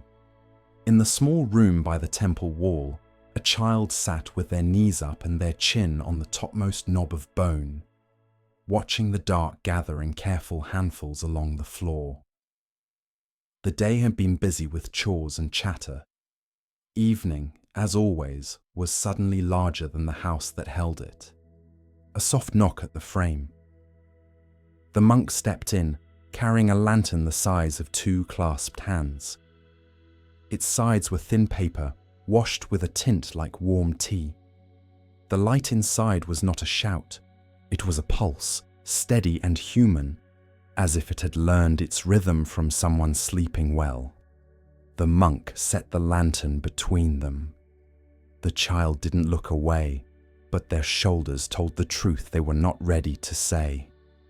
"Tell me what the dark wants," the monk asked. "It wants everything," the child said, and felt the accuracy of that land in the chest. "It wants the corners first, then the places under the bed, then my throat." The monk nodded. The dark is greedy when we forget what it carries. He lifted the lantern. It did not push the room away. It made space inside it. The child reached toward the paper instinctively, stopping just short to feel the soft warmth without burning. "How does such a small light do so much?" they whispered. "It doesn't fight," the monk said. "It invites. It doesn't argue with darkness. It makes a place for seeing to happen." He motioned for the child to stand, and together they walked to the courtyard. The lantern turned the stones to coins. The pond wore a circle of gold on one cheek. Above them, as always, the endless black had pricked itself with 1,000 careful holes so that light could come through. "See?" the monk said, keeping his voice the size of the moment. "Night carries the stars. It is not empty. It is generous in a way that day does not know." They crossed to the garden, where the jasmine had decided this week was worth remembering and filled the air accordingly. The monk hung the lantern on a low branch. The light seeped into leaves, into the child's forearms, into the gravel path. Moths came like little thoughts, circling, testing, forgetting and returning. The child watched their soft insistence and felt their own mind in that dance, fears and hopes orbiting the one steady thing. "Hold it," the monk said, taking the lantern down and placing the wooden handle into the child's fingers. 2 hands, not to control it, to belong to it. It was heavier than it looked. Light always has weight when you agree to carry it. The child stood, breathing the way people breathe when something delicate is trusted to them. The lantern made a little circle on the ground that moved when their breath moved. Inside that circle, everything was ordinary and tender. A pebble, an ant, a blade of grass learning shadow. "Now look up," the monk said. "Let your eyes be as wide as the night without trying to fill it. Let the lantern take care of the near. Let the stars take care of the far. You take care of breathing." They stayed until the lantern's flame leaned and straightened on its own schedule, until the child could feel the difference between a thought that asks to be fed and a thought that is only visiting because light is kind. The fear, still present, had moved from standing in the doorway with its arms crossed to sitting on the step with its chin in its hands. That was enough for one evening. Back inside, the monk placed the lantern on the floor and sat cross-legged so their eyes were level. "Tonight," he said, "keep this with you, but inside." He tapped the center of his chest, not the heart exactly, but the soft space just behind the breastbone. Imagine a small lamp there, the same gentle brightness. It doesn't glare, it glows. It warms your ribs from the inside and gives your breath something kind to move around. The child put a palm there and felt a pulse that had always been present become visible only because attention finally said hello. The monk guided quietly, a rope tied to the simplest dock. Inhale, feel the light brighten a shade. Exhale, feel it soften and spread, the way tea spreads heat through a cup. Not bigger each time, just more present. They practiced 10 breaths like that. The room learned a new shape. The child discovered a detail they hadn't known to look for. On the end of each exhale, the light didn't go out. It hovered, almost weightless, like a glowworm deciding where to land. In that hovering, the body found a small ease that did not depend on anything outside agreeing with it. "When fear comes," the monk said, "it will have a list, lights on, closet checked, under the bed, under the thought, under the world. Do what you must for the room, but do this for yourself. Visit the lamp. Place your hand there. Let it be not a trick, but a place." He cupped air with both hands to show the shape. When the mind tries to blow it out by saying, "What if?" we don't argue. We put a glass chimney over the flame, the breath calm air, long enough out breaths that the flame grows steadier. The wind of worry still moves outside, but the lamp knows how to be inside. The night spread its firm velvet across windows and walked away, satisfied with its work. The child washed, changed, and got into bed. The lantern, now extinguished, sat on the low table like an ember that promised its own return. The monk adjusted the blanket and turned their attention into the kind of presence that teaches without speaking. "Shall we light the one that doesn't burn your fingers?" he asked. The child nodded. Hand to chest. Breath in, a small brightening. Breath out, a softening that reached the collarbones, then the shoulders, then the long muscles along the spine that had behaved all day and were ready to be thanked. "If your mind knocks," the monk said, "give it a task that will keep it nearby without letting it ransack the kitchen. Ask it to count the circles the light makes on the breath, 1 to 5, then begin again at 1. When it loses count, as minds love to do, smile and start again. Lamps don't keep score. They worked through edges. The jaw had learned to help by holding. The lamp taught it how to help by letting go.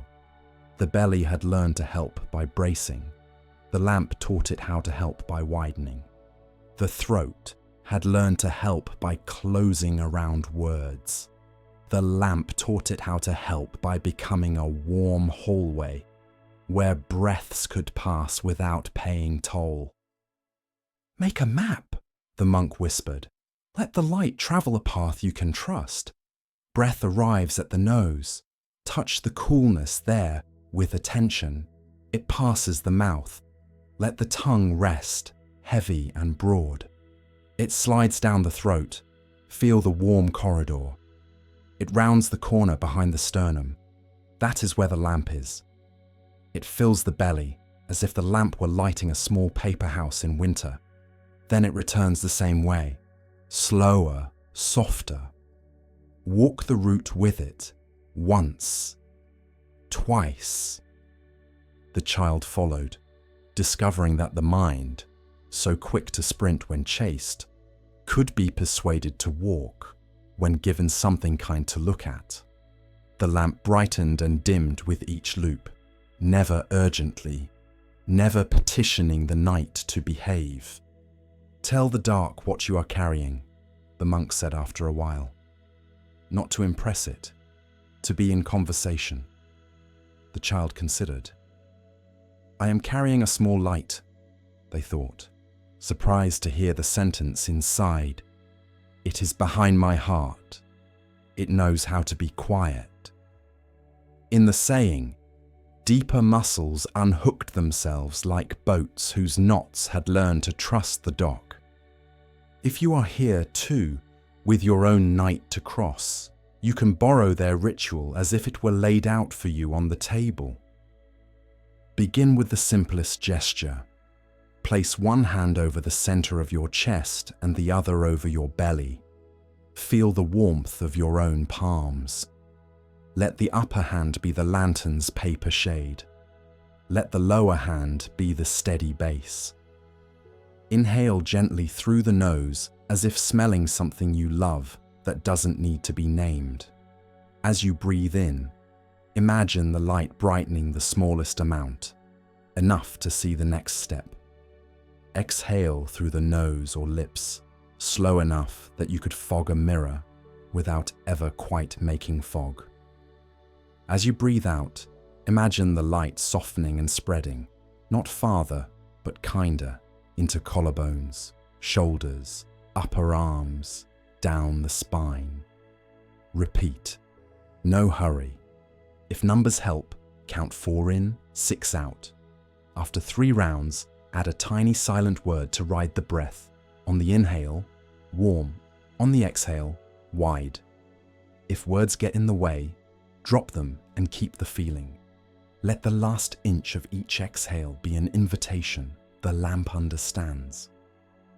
This is where steadiness grows. When a worry flares, images, sentences, rehearsals, picture it as a moth that has lost track of distance. Moths are not villains, they are just bad at windows. You don't smash a moth, you open a door. Let the lamp's chimney, your long, smooth exhale, be that door. Watch the moth find the way out or settle on the wall to rest if it returns, and it will open the door again. Light does not lecture, it repeats itself patiently.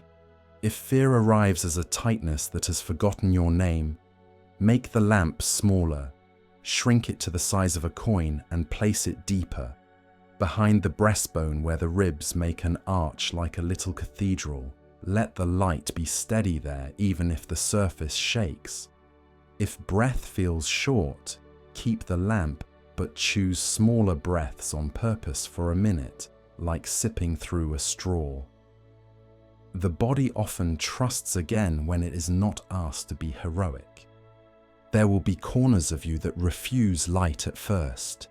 The back of the neck, the strip of muscle along the jaw, the worry line between the brows. Do not force illumination. Turn the lamp so that its warm side faces those places, then wait. Imagine the light arriving the way dawn arrives at a shutter. It sees the shape and lays against it. If a corner needs a promise, give it this one. I will not make you relax. I will let you. Often, that is enough. Try this small sequence if the room in your head is busy. Name 3 ordinary things the lamp can see. The curve of the sheet against your ankle, the temperature of the air at your wrist, the weight of your heel. Saying, "This is here," calms the part of you that thinks it must inventory the universe to earn rest. Then return to the breath lamp and watch it brighten and soften once more. If a memory comes with its own weather, hold the lamp like a listener. Place the imagined light beside the image, not on it. Let the memory be seen in the light without being chased. Often pictures grow less loud when illuminated without commentary. If tears rise, let them. Lamps make rooms safe for wetness. There is a trick for the body's oldest alarm bell, the heart that runs to the door each time a leaf moves. Place 2 fingers lightly on the skin at the notch where the collarbones meet. Feel the subtle lift as the inhale prepares itself. That lift is your bell rope. As you exhale, let your fingers soften there and imagine your lamp's flame leaning slightly in the same direction each time, as flames do in calm wind. After 5 or 6 breaths, the ancient watcher in your chest will see that the guard is on duty and sit down. Turn your palms up. Palms up tells muscles what words cannot. No carrying, only receiving. Let the wrists melt toward the mattress. Let your shoulders drop into gravity's hands. Gravity loves night work. It will hold what you do not need to hold. If counting helps you cross the room, try this. Breathe into 4, out to 6, and after the exhale, rest for 1 quiet count before the next in-breath. In that count, say, softly, inside, safe. Not because the world is without edges, but because you're in a room where your own breath is sufficient. If safe is too large, choose soft. If soft is too large, choose warm. If even words are too much, choose wait. Feel the bed take you. As sleep approaches, let the lamp dim. Lights are not meant to blaze all night. Picture the flame becoming an ember the size of a lentil, then a seed, then a point that does not need to shine to exist. It no longer lights the room. It warms the small hollow behind your heart. Tell it without sound. Stay. It will. Embers have good manners. Some nights you will forget all of this and flick the ceiling switch in your mind until it rattles. Good. You will have another chance in 10 seconds. That is the best part of breath. It keeps offering itself. Each inhale is permission to begin again. Each exhale is proof that letting go is possible because you are doing it constantly, whether you notice or not. Near midnight, the child slept, one hand still resting lightly over the hidden lamp.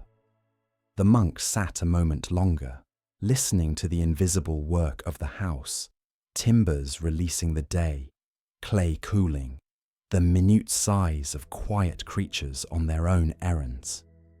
He stood, took the dark lantern in his hand, and bowed to the room that did not need it anymore. On the way out, he paused beneath the stars and felt for the ember behind his own bones, finding it right where it always was. He did not think the word faith. He let his breath say it for him. You can end here, with your palm a shade warmer than the air, with your chest moving like a small boat on an easy harbour, with the night not as an enemy to be driven back, but as a vast field where little lamps are safe to glow. If a shadow leans in, light leans back. If a thought circles, give it sky. If drowsiness arrives like someone late and apologising, make room on the bed and let it curl against you. Your lamp will keep a watch not even you need to keep. And when you wake, there it will be. No bragging, just present, ready to brighten enough for the first step, and then soften so the day can carry its own stars. The garden never ended. That was its first lesson. From the gate, you could see paths ribboning into shrubs, veering toward arbours, and then, politely, confidently, vanishing under ferns or into a stand of bamboo that whispered as if in on a joke. The stones were set with intention, and then, at some point, intentionally not set. Moss took the gaps and made a soft grammar of the unfinished.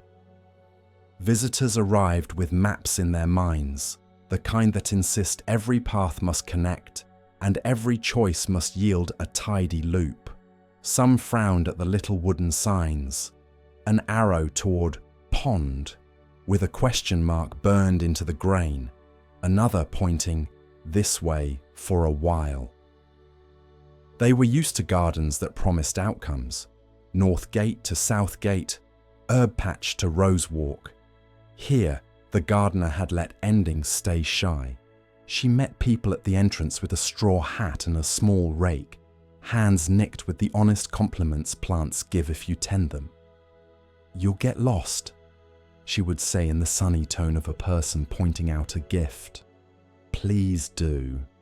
But what if I don't find my way back? Said one nervous man, adjusting his satchel the way anxiety adjusts the body, often and for no effect. You will, she said.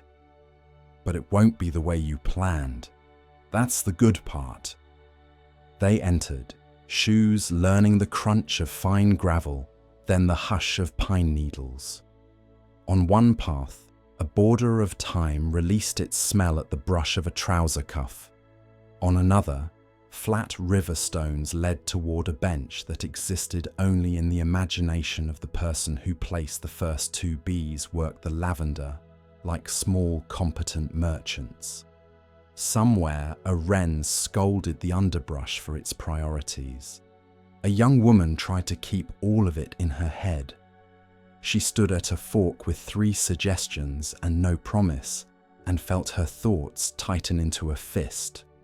Just this morning, she'd been lying in bed with a mind like a splintering compass, trying to pick a future in the dark. Now, even the garden required her to decide and refuse to guarantee that decision's virtue. The gardener, appearing with a watering can, watched the jaw become a lock. "What would you like to learn?" she asked. "How to choose the right way," the woman said, staring down one path and then the next, as if each would tell her its moral. "Sometimes the right way is the next step," the gardener said, "and sometimes it's the step after you thought you'd already decided. This place is for that." She set down the can and, with the patient ceremony of practical people, drew on the path with the tip of her rake. One small circle. "Here," she said, "stand here and let the circle be enough for the length of a breath. In, out. Then let it tell you which direction is a little more interesting. Not better, not forever, just more interesting." The woman stood, in, out. Nothing thundered. The hedge did not part to reveal a chorus line of answers, but her body did something small and dignified. It leaned the slightest degree toward the right fork. She followed the lean. 2 turns later, she was watching a patch of volunteer strawberries bloom in a place the gardener had not planted them. White stars littering the green. "Oh," she said, surprised not by the plant, but by the feeling of "oh" itself, how it loosened everything a notch. At a different fork, a man in a heavy coat insisted on finishing something. He had found a path with neat edges and took it as a contract. When the stones thinned near a stand of bamboo and left off entirely under a tangle of ferns, his breath grew loud in his nose. "You can't just stop," he told the air, as if the path had a manager. "Imagine if builders behaved like this. Imagine if bridges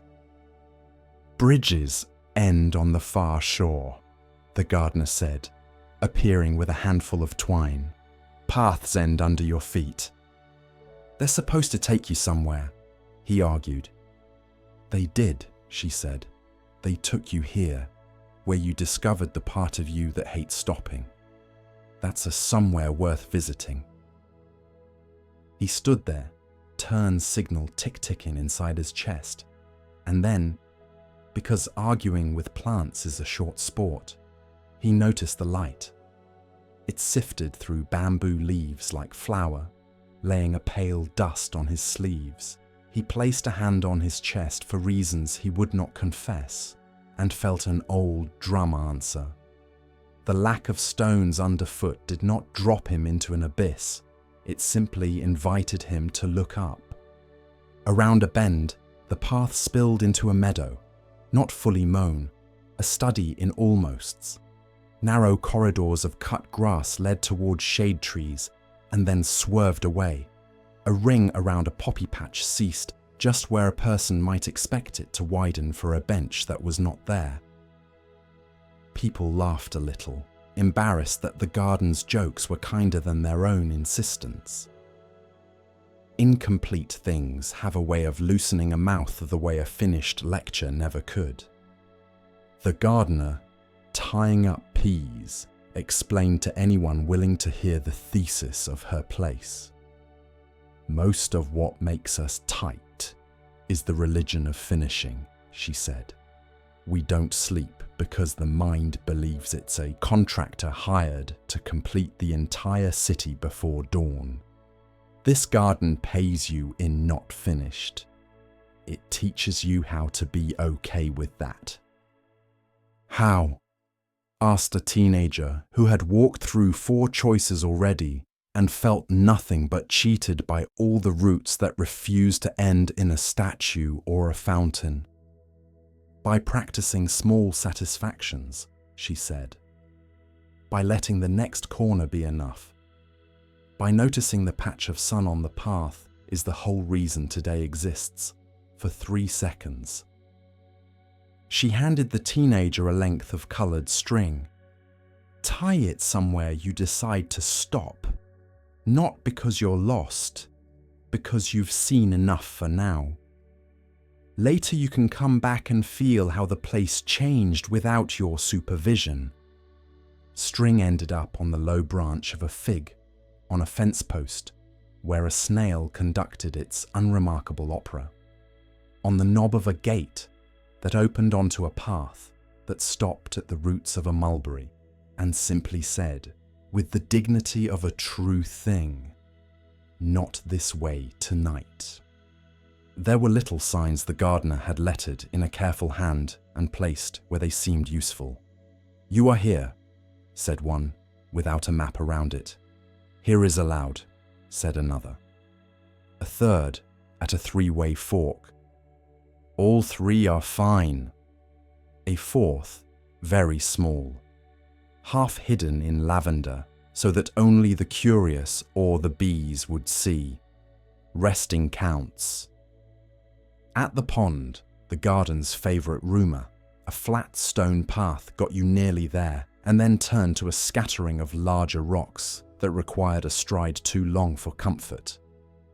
People stood, calculating, and then sat, laughing, on the last sure stone. A boy threw a twig and called it a boat. It sailed. The pond existed whether or not you landed on its edge. Its lilies did not check your progress. At day's edge, the gardener lit 2 lamps that made more attention than light. Visitors, who had expected to be back at the gate by now, looked at one another with concern and then shrugged at themselves, with a kindness they were still practicing. Above, the sky began to show its first quiet stars.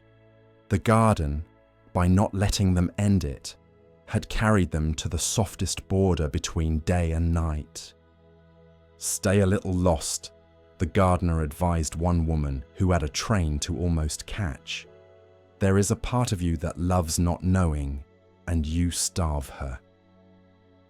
The woman wanted to be offended, but found herself more interested in the way a cat had chosen the exact center of a circle of stones and placed its paws together like a temple bell's clapper. The gardener ran workshops sometimes, though she never called them that. Disliking the way the word suggests a warehouse, where minds are tightened with wrenches, wayfinding for the tired, read one chalkboard. Enroll by showing up. People gathered near the cedar where a bench did exist, and she shared a few ways to move through unfinishedness without becoming a complaint. "Try the rule of one more turn," she said. "When the mind demands an outcome, give it one more corner and then promise to stop. Keep your promise after a week. Your nervous system will believe you.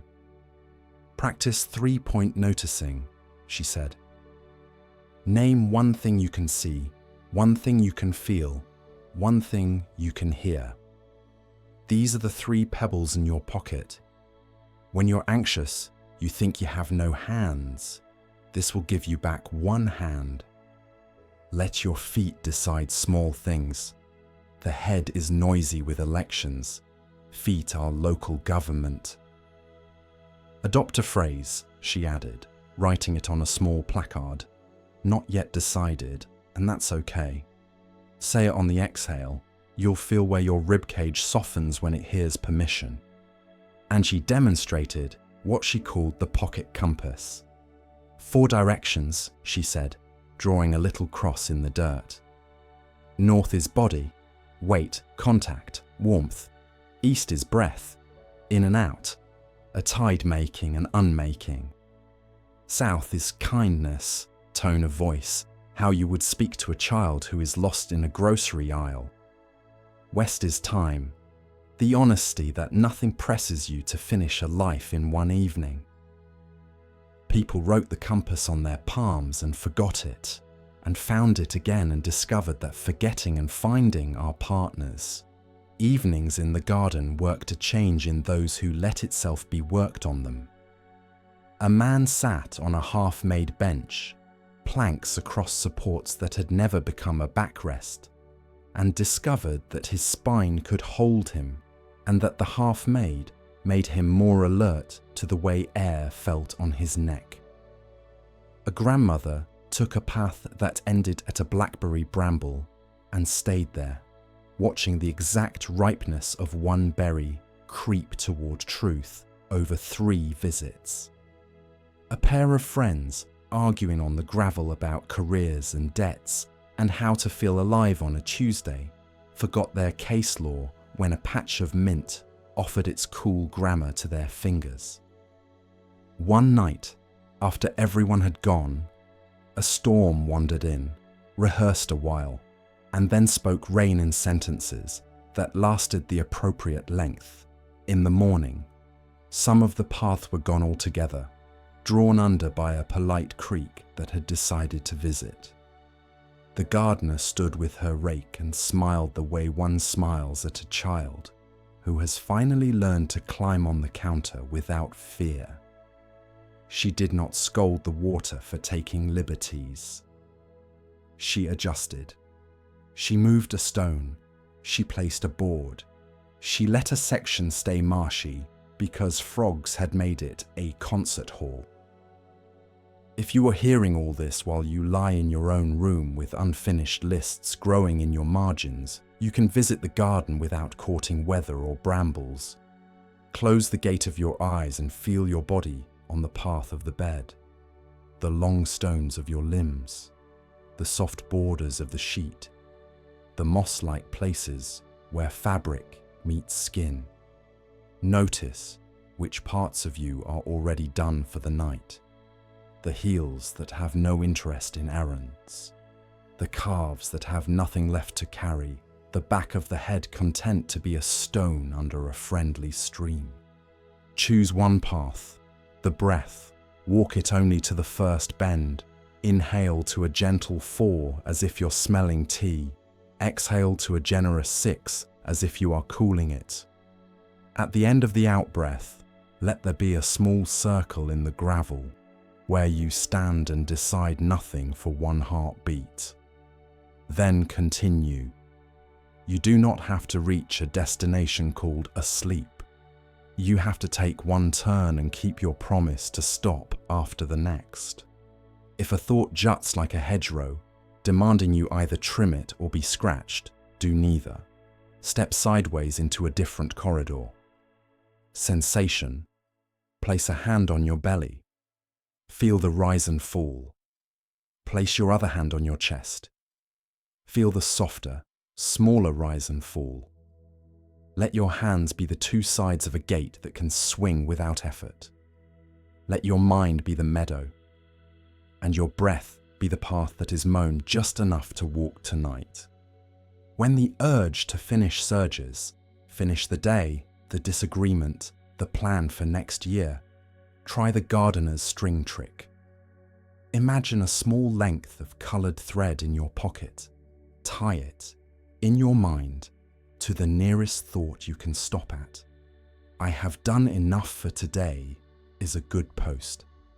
I don't know yet is another see the thread flutter there, proof of a choice to pause.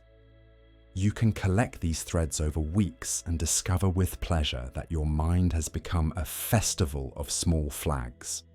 If anxiety tells you the only safe path is the right one, and it is your job to find it in the dark, answer with the signs the gardener makes when she sees how hard you're working. You are here. Here is allowed. All three are fine. Pick one and breathe it into your ribs. Inhale, you are. Exhale, here. Repeat until the sentence stops being English and becomes a feeling. If you wake at a fork at 3 in the morning and the gravel underfoot is made of what-ifs, use the 3-point noticing she taught. Name one thing you can feel, the weight of your right heel. One thing you can hear, a refrigerator, a car far off, the shy hum of your own breath. One thing you can see with closed eyes, the red-black pattern on the inside of your lids. Touch thumb to finger with each noticing, like picking up pebbles along the way. 3 pebbles make a pocket. A pocket is a place to rest your hand. If the mind insists on finishing something because it is haunted by the kind of school where only finished work got a gold star, give it an assignment it cannot fail. Ask it to find 3 unfinished things in the room and bless them. The book with a ribbon stuck halfway. The sweater on the chair that will be folded tomorrow, your own day. Whisper if whispering helps. Unfinished is alive. Feel how a line of tension, like old fishing wire, loosens across your shoulders. Let your feet decide one small thing: how to lie, which way to turn your toes, whether to tuck one ankle behind the other. Feet love to be trusted with tiny governance. When they settle, notice how far up the body the permission travels. At the end, the gardener always sent people home by not sending them anywhere. She would stand near the gate that was also an invitation to stay and say, "You can return to your life now the way you return to this path, by noticing where you are and being ridiculous enough to call it sufficient." She would hand out packets of seeds, calendula, dill, cosmos with their cheerful, stubborn faces. and say, "Plant these or forget them in a drawer." Both are ways the world learns to be beautiful. You can end here the way the garden's paths end, in the middle of something that is allowed. Breathe in and let your belly rise like a meadow in wind. Breathe out and let the grass settle. On the exhale, let the phrase the gardener painted on her smallest sign ride the breath to your bones. Not yet decided, and that's okay. Let it make a small clearing behind your sternum. Stand there. If a new fork presents itself, a thought, a feeling, a dim memory, tell it gently, "We will turn when it is time." Then take one more easy corner of breath and keep your promise to stop for the night. Sleep loves people who meet it halfway on a path that ends exactly where it should. Beneath you. Evening folded itself over the hillside like a quilt just eased from a line, warm in a few places where it had stored the day. The traveller reached the inn at the last good light, boots ringed with dust, shoulders wearing the shape of miles. The door was held open by a brass bell that knew the names of many arrivals. Inside, the air had a patient smell, wood that remembered rain, citrus peel rubbed on a cutting board, a hint of soap. An innkeeper with a face like a kindly moon looked up, saw what the day had carved into the traveller, and smiled without making the smile into a question. "I want the softest bed," the traveller said, half joking and half praying, setting the pack down as if it contained precisely the right kinds of stones to make a road heavier. The innkeeper nodded toward the window where the sky had become a long sheet of luminous silver. "Clouds," he said, as if he were pointing out the obvious answer to a riddle. Then he added, practical as a kettle, "But we've got blankets too." The traveller laughed with relief, the sort that loosens a belt one notch, because sometimes you need someone to tell you that the sky still exists, and you are allowed to use it. A room was shown, simple and excellent. A bed that admitted its purpose without adornment, a small table, a window frame that turned the world into a painting, a bowl with a few pears that wanted to be eaten slowly. On the bed, the pillow was wide and honest, the kind of pillow that makes you forgive other pillows for being themselves. "Any instructions?" the traveller asked, only partly teasing, because the mind loves a checklist even when the body wants only a sigh. "Only the old ones," said the innkeeper. "Hang the day on the peg. Wash where the water reaches. Turn the pillow cloudwise and let the rest be weather." "Cloudwise?" the traveller asked, sitting on the edge of the bed, where wood turns to kindness. The innkeeper lifted the pillow with two hands and patted it, not with violence but with affection, as if encouraging a loaf to rise. "This way it remembers what it's meant to be. Feel for the light spots. Bring them on top. If the pillow is stubborn, you can be gentle enough for both of you." He set the pillow down with a little excavation, making a shallow to cradle a head. "The trick," he added, voice lowering so the advice could go farther, "is to let your head have weight and your thoughts have altitude." When the door closed and the innkeeper's footsteps left, the room got bigger by a small measure, the way a chest gets bigger when the exhale takes its time. The traveller loosened laces, unknotted day from ankles, washed the dust from wrists and neck with a square of cloth that held warm water the way a hand holds a secret. The window gave the sky in slices, a smear of apricot, a deepening blue that wanted to be night, and clouds the colour of milk poured into ink. A hill shouldered up between field and horizon, like someone taking their place in a choir. The bed was a geography. The traveller let the body become a map laid on it. Collarbones, the gentle ridges, ribs the low country, the wide bowls of hips where rivers gather. The pillow breathed a soft exhalation as it received the head. For a few breaths, nothing was asked of anybody. That alone changed the weather. "Cloudwise," the traveller said to the room, forming the word with the mouth to teach it to the face. They lifted the pillow, gave it 2 patient pats, then turned it and found the cool side that all good pillows keep for people who remember to ask. The cloth against cheek was the exact temperature of enough.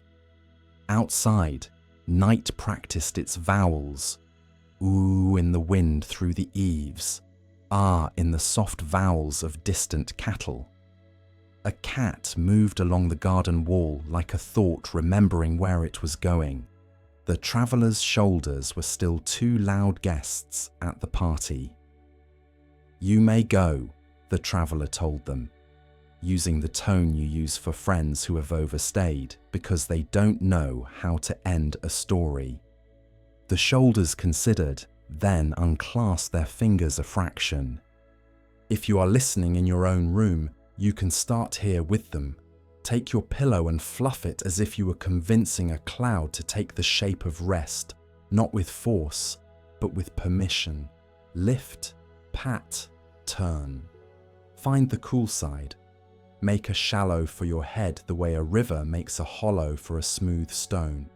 Then lay your head down with the honesty of weight. Clouds hold birds by offering sky. Pillows hold heads by offering surrender. The traveller placed 1 hand on the belly and 1 on the chest. 2 small anchors for the idea that the body knows what to do when asked kindly. Breath arrived cool, left warm. They lengthened the out-breath by a thread. 4 in as if smelling something they love. 6 out as if fogging a mirror they never quite fog. On the last inch of each exhale, there was a brief float, a hush between tides. The place clouds know when they decide not to rain. "Picture," the innkeeper had said with his eyes, if not his mouth, "that this pillow is made of sky." The traveller did. Not the sky of noon that insists, but the sky of evening that invites white. Yes, where a cumulus hums with generosity. Pale grey where the day has learned to be quiet. High threads of cirrus like handwriting someone left for you to read tomorrow. When the traveller inhaled, the pillow fluffed itself invisibly, fibres lifting like the backs of sleeping animals when they dream of running. When the traveller exhaled, the pillow settled, and the head sank a fraction deeper, just enough to prove gravity is a friend. Thoughts did what thoughts do at bedtime. They arrived with clipboards. The traveller imagined each thought as a tiny figure stepping onto a cloud with great conviction, and then looking surprised when the cloud refused to become a platform. "Tomorrow's talk," said one, then became a curl of vapour and drifted. "The wrong word, last week," said another, and its feet went through with a kind of gentle comedy. "The plan," announced a third, very official, then turned into mist that the breath moved through without effort. The traveller found it impossible to be angry at a cloud for being a cloud. The thoughts, finding nowhere to stand, sat down and watched the sky. If the mind insists on a job, give it this: count clouds. Not sheep, they jump and demand fences, but slow moving pieces of sky. 1, a soft rectangle like a folded towel. 2, a castle that dissolves before the drawbridge can go down. 3, a boat so thin it might be a seam where the day was mended. Between each count, breathe 4 in, 6 out. If you lose track, good. Counting was never the goal, the wondering was. Hands can be taught to be clouds. The traveller turned palms up, and the wrists, seeing they were not needed for holding, melted half an inch toward the mattress. The fingers uncrooked. The arms learned a float they had forgotten. The jaw, a common rock in the river, let the molars separate by the width of a grain of rice. The tongue laid itself wide and heavy on the floor of the mouth, like a small animal that has finally found its den safe. The eyes behind the lids stopped looking for things and instead gazed at an inner horizon where nothing had to be found. The inn had its own quiet pulse, a board settling, a kettle thinking about tomorrow, someone across the hall laughing once, and then the hush that follows a good laugh, which is always better than the sound itself. The traveller rode those small waves, letting each end become the porch of the next breath. In for 4, out for 6. The pillow participated, remembers it knows how. If a piece of worry tried a new trick, arriving not as a thought but as a knot in the chest, a tight band across the forehead, the traveller greeted it with weather. "You can be rain," they told the band, "and I will be roof." Or, "You can be fog, and I will be lighthouse." They did not shoot flares into fog. They did not curse rain for wetness. They lay there and let the pillow wick away what it could, the way a cloud unburdens itself without drama. There is a way clouds make friends with the earth called the inversion, warm air above, cool below. The traveller invited an inner inversion, softness above, weight below, head light, jaw heavy, thoughts light, bones heavy, hips very heavy, like good bowls, heels warm and solid as loaves cooling on a wooden board. The more the body belonged to gravity, the more the mind lifted into sky, where it could look around without tripping over furniture. The innkeeper had left a note on the table, just a scrap torn from a bag, inked with a brush that had a sense of humour. "If you wake," it said, "turn your pillow and flip the cloud new cool, new shape. Clouds do not apologise for changing." The traveller woke in that thin hour, when darkness looks like an animal deciding whether to stay, and found the note with one hand. They smiled and turned the pillow. The cool side was waiting like a lake that renews itself by being still. Cheek met cloth, new landscape. The cloud, previously a meadow, became a low, long stratus, an unrolled blanket. Breath remembered its job. In softly, out longer. Pause as brief as the closing of a door without a click. If your night lifts you to that hour, make the same experiment. Slide a hand under the pillow's edge and turn it as if turning a page you are not required to finish.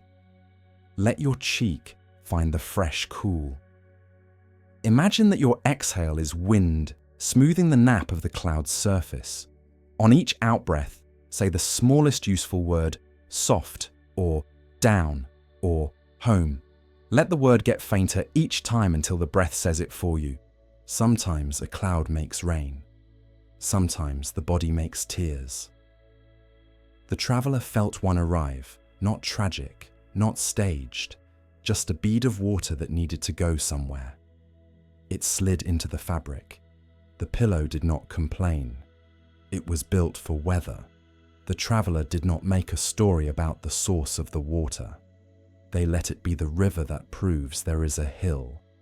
After, the face was warmer, the breath closer to its right length, the arms less interested in being shields.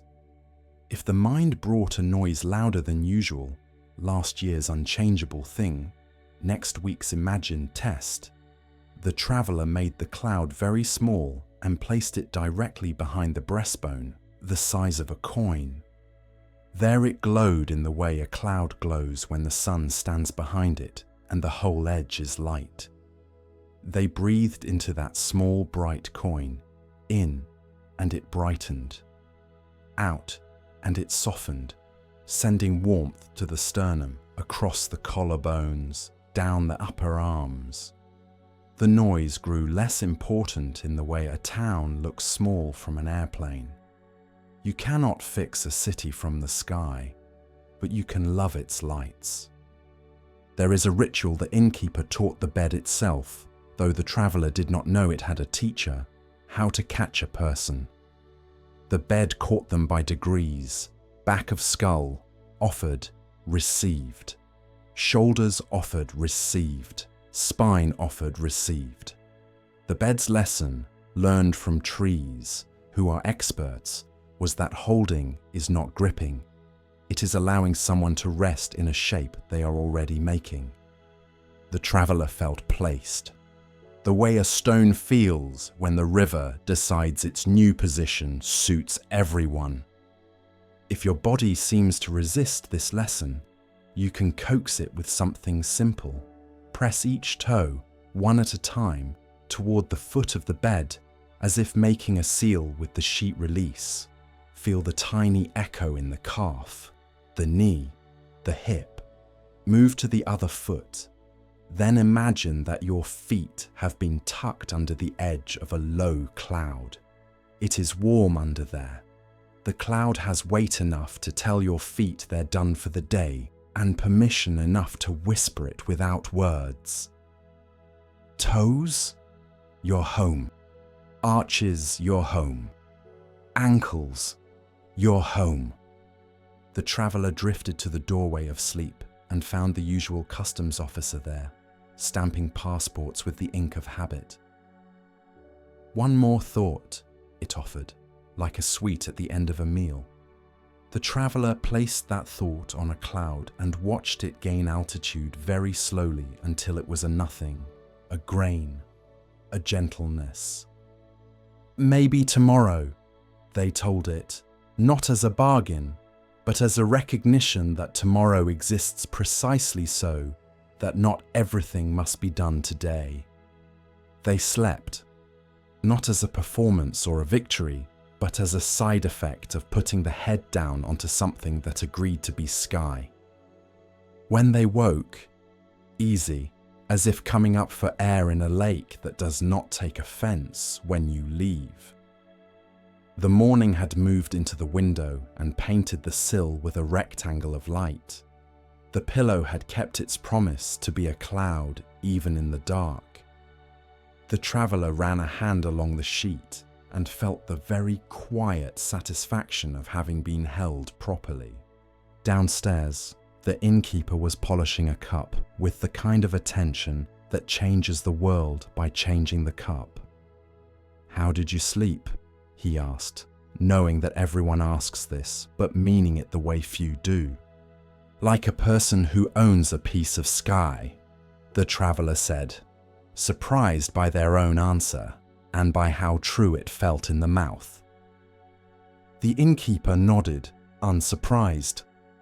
"Softness is contagious," he said. "Now you can lend it to the day.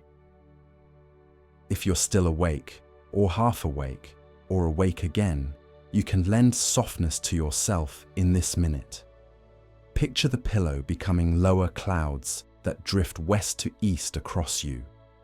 On the inhale, they whiten a little, bellied by light. On the exhale, they flatten and lengthen, smoothing the air above their own bodies. Your head leaves a shallow impression on the cloud that looks exactly like rest. Your jaw has stopped being a roof and become a field. Your brow is a horizon. Your breath is weather with good manners. Should you need words, pick the smallest and let them ride your breath until they no longer need the horse. In, let, out, go. In, float, out, down. In, soft, out, deeper. Or borrow the innkeeper's plain sentence and let it be the hinge of your exhale. Blankets too. The humour in it does a magic trick on tension. It makes it forget its lines. If the dark asks for everything, give it exactly what it can hold, your weight. Keep your thoughts aloft where they won't bruise themselves on furniture.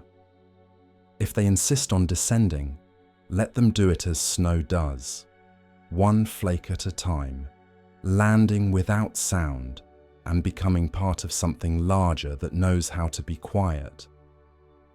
Later, when the day stands at your window and asks what you've got, you will hand it, what clouds hand the world each morning, shapes without argument, shadows that teach heat how to be gentle, a softness that knows how to move around mountains without losing itself. For now, take one more breath that ends a little longer than it began. Feel the pillow answer by giving you half an inch more sky. Let your mouth loosen and your eyes drift somewhere they cannot be seen. If sleep knocks, open the door. If it doesn't, keep breathing on purpose while pretending you are made of sky. The body will believe you and do the right thing. And when you wake, the cloud will have left a memory in the fabric, a faint coolness where your cheek was, a reminder that softness was not borrowed from the room at all. It was yours, and you remembered it, and you can again.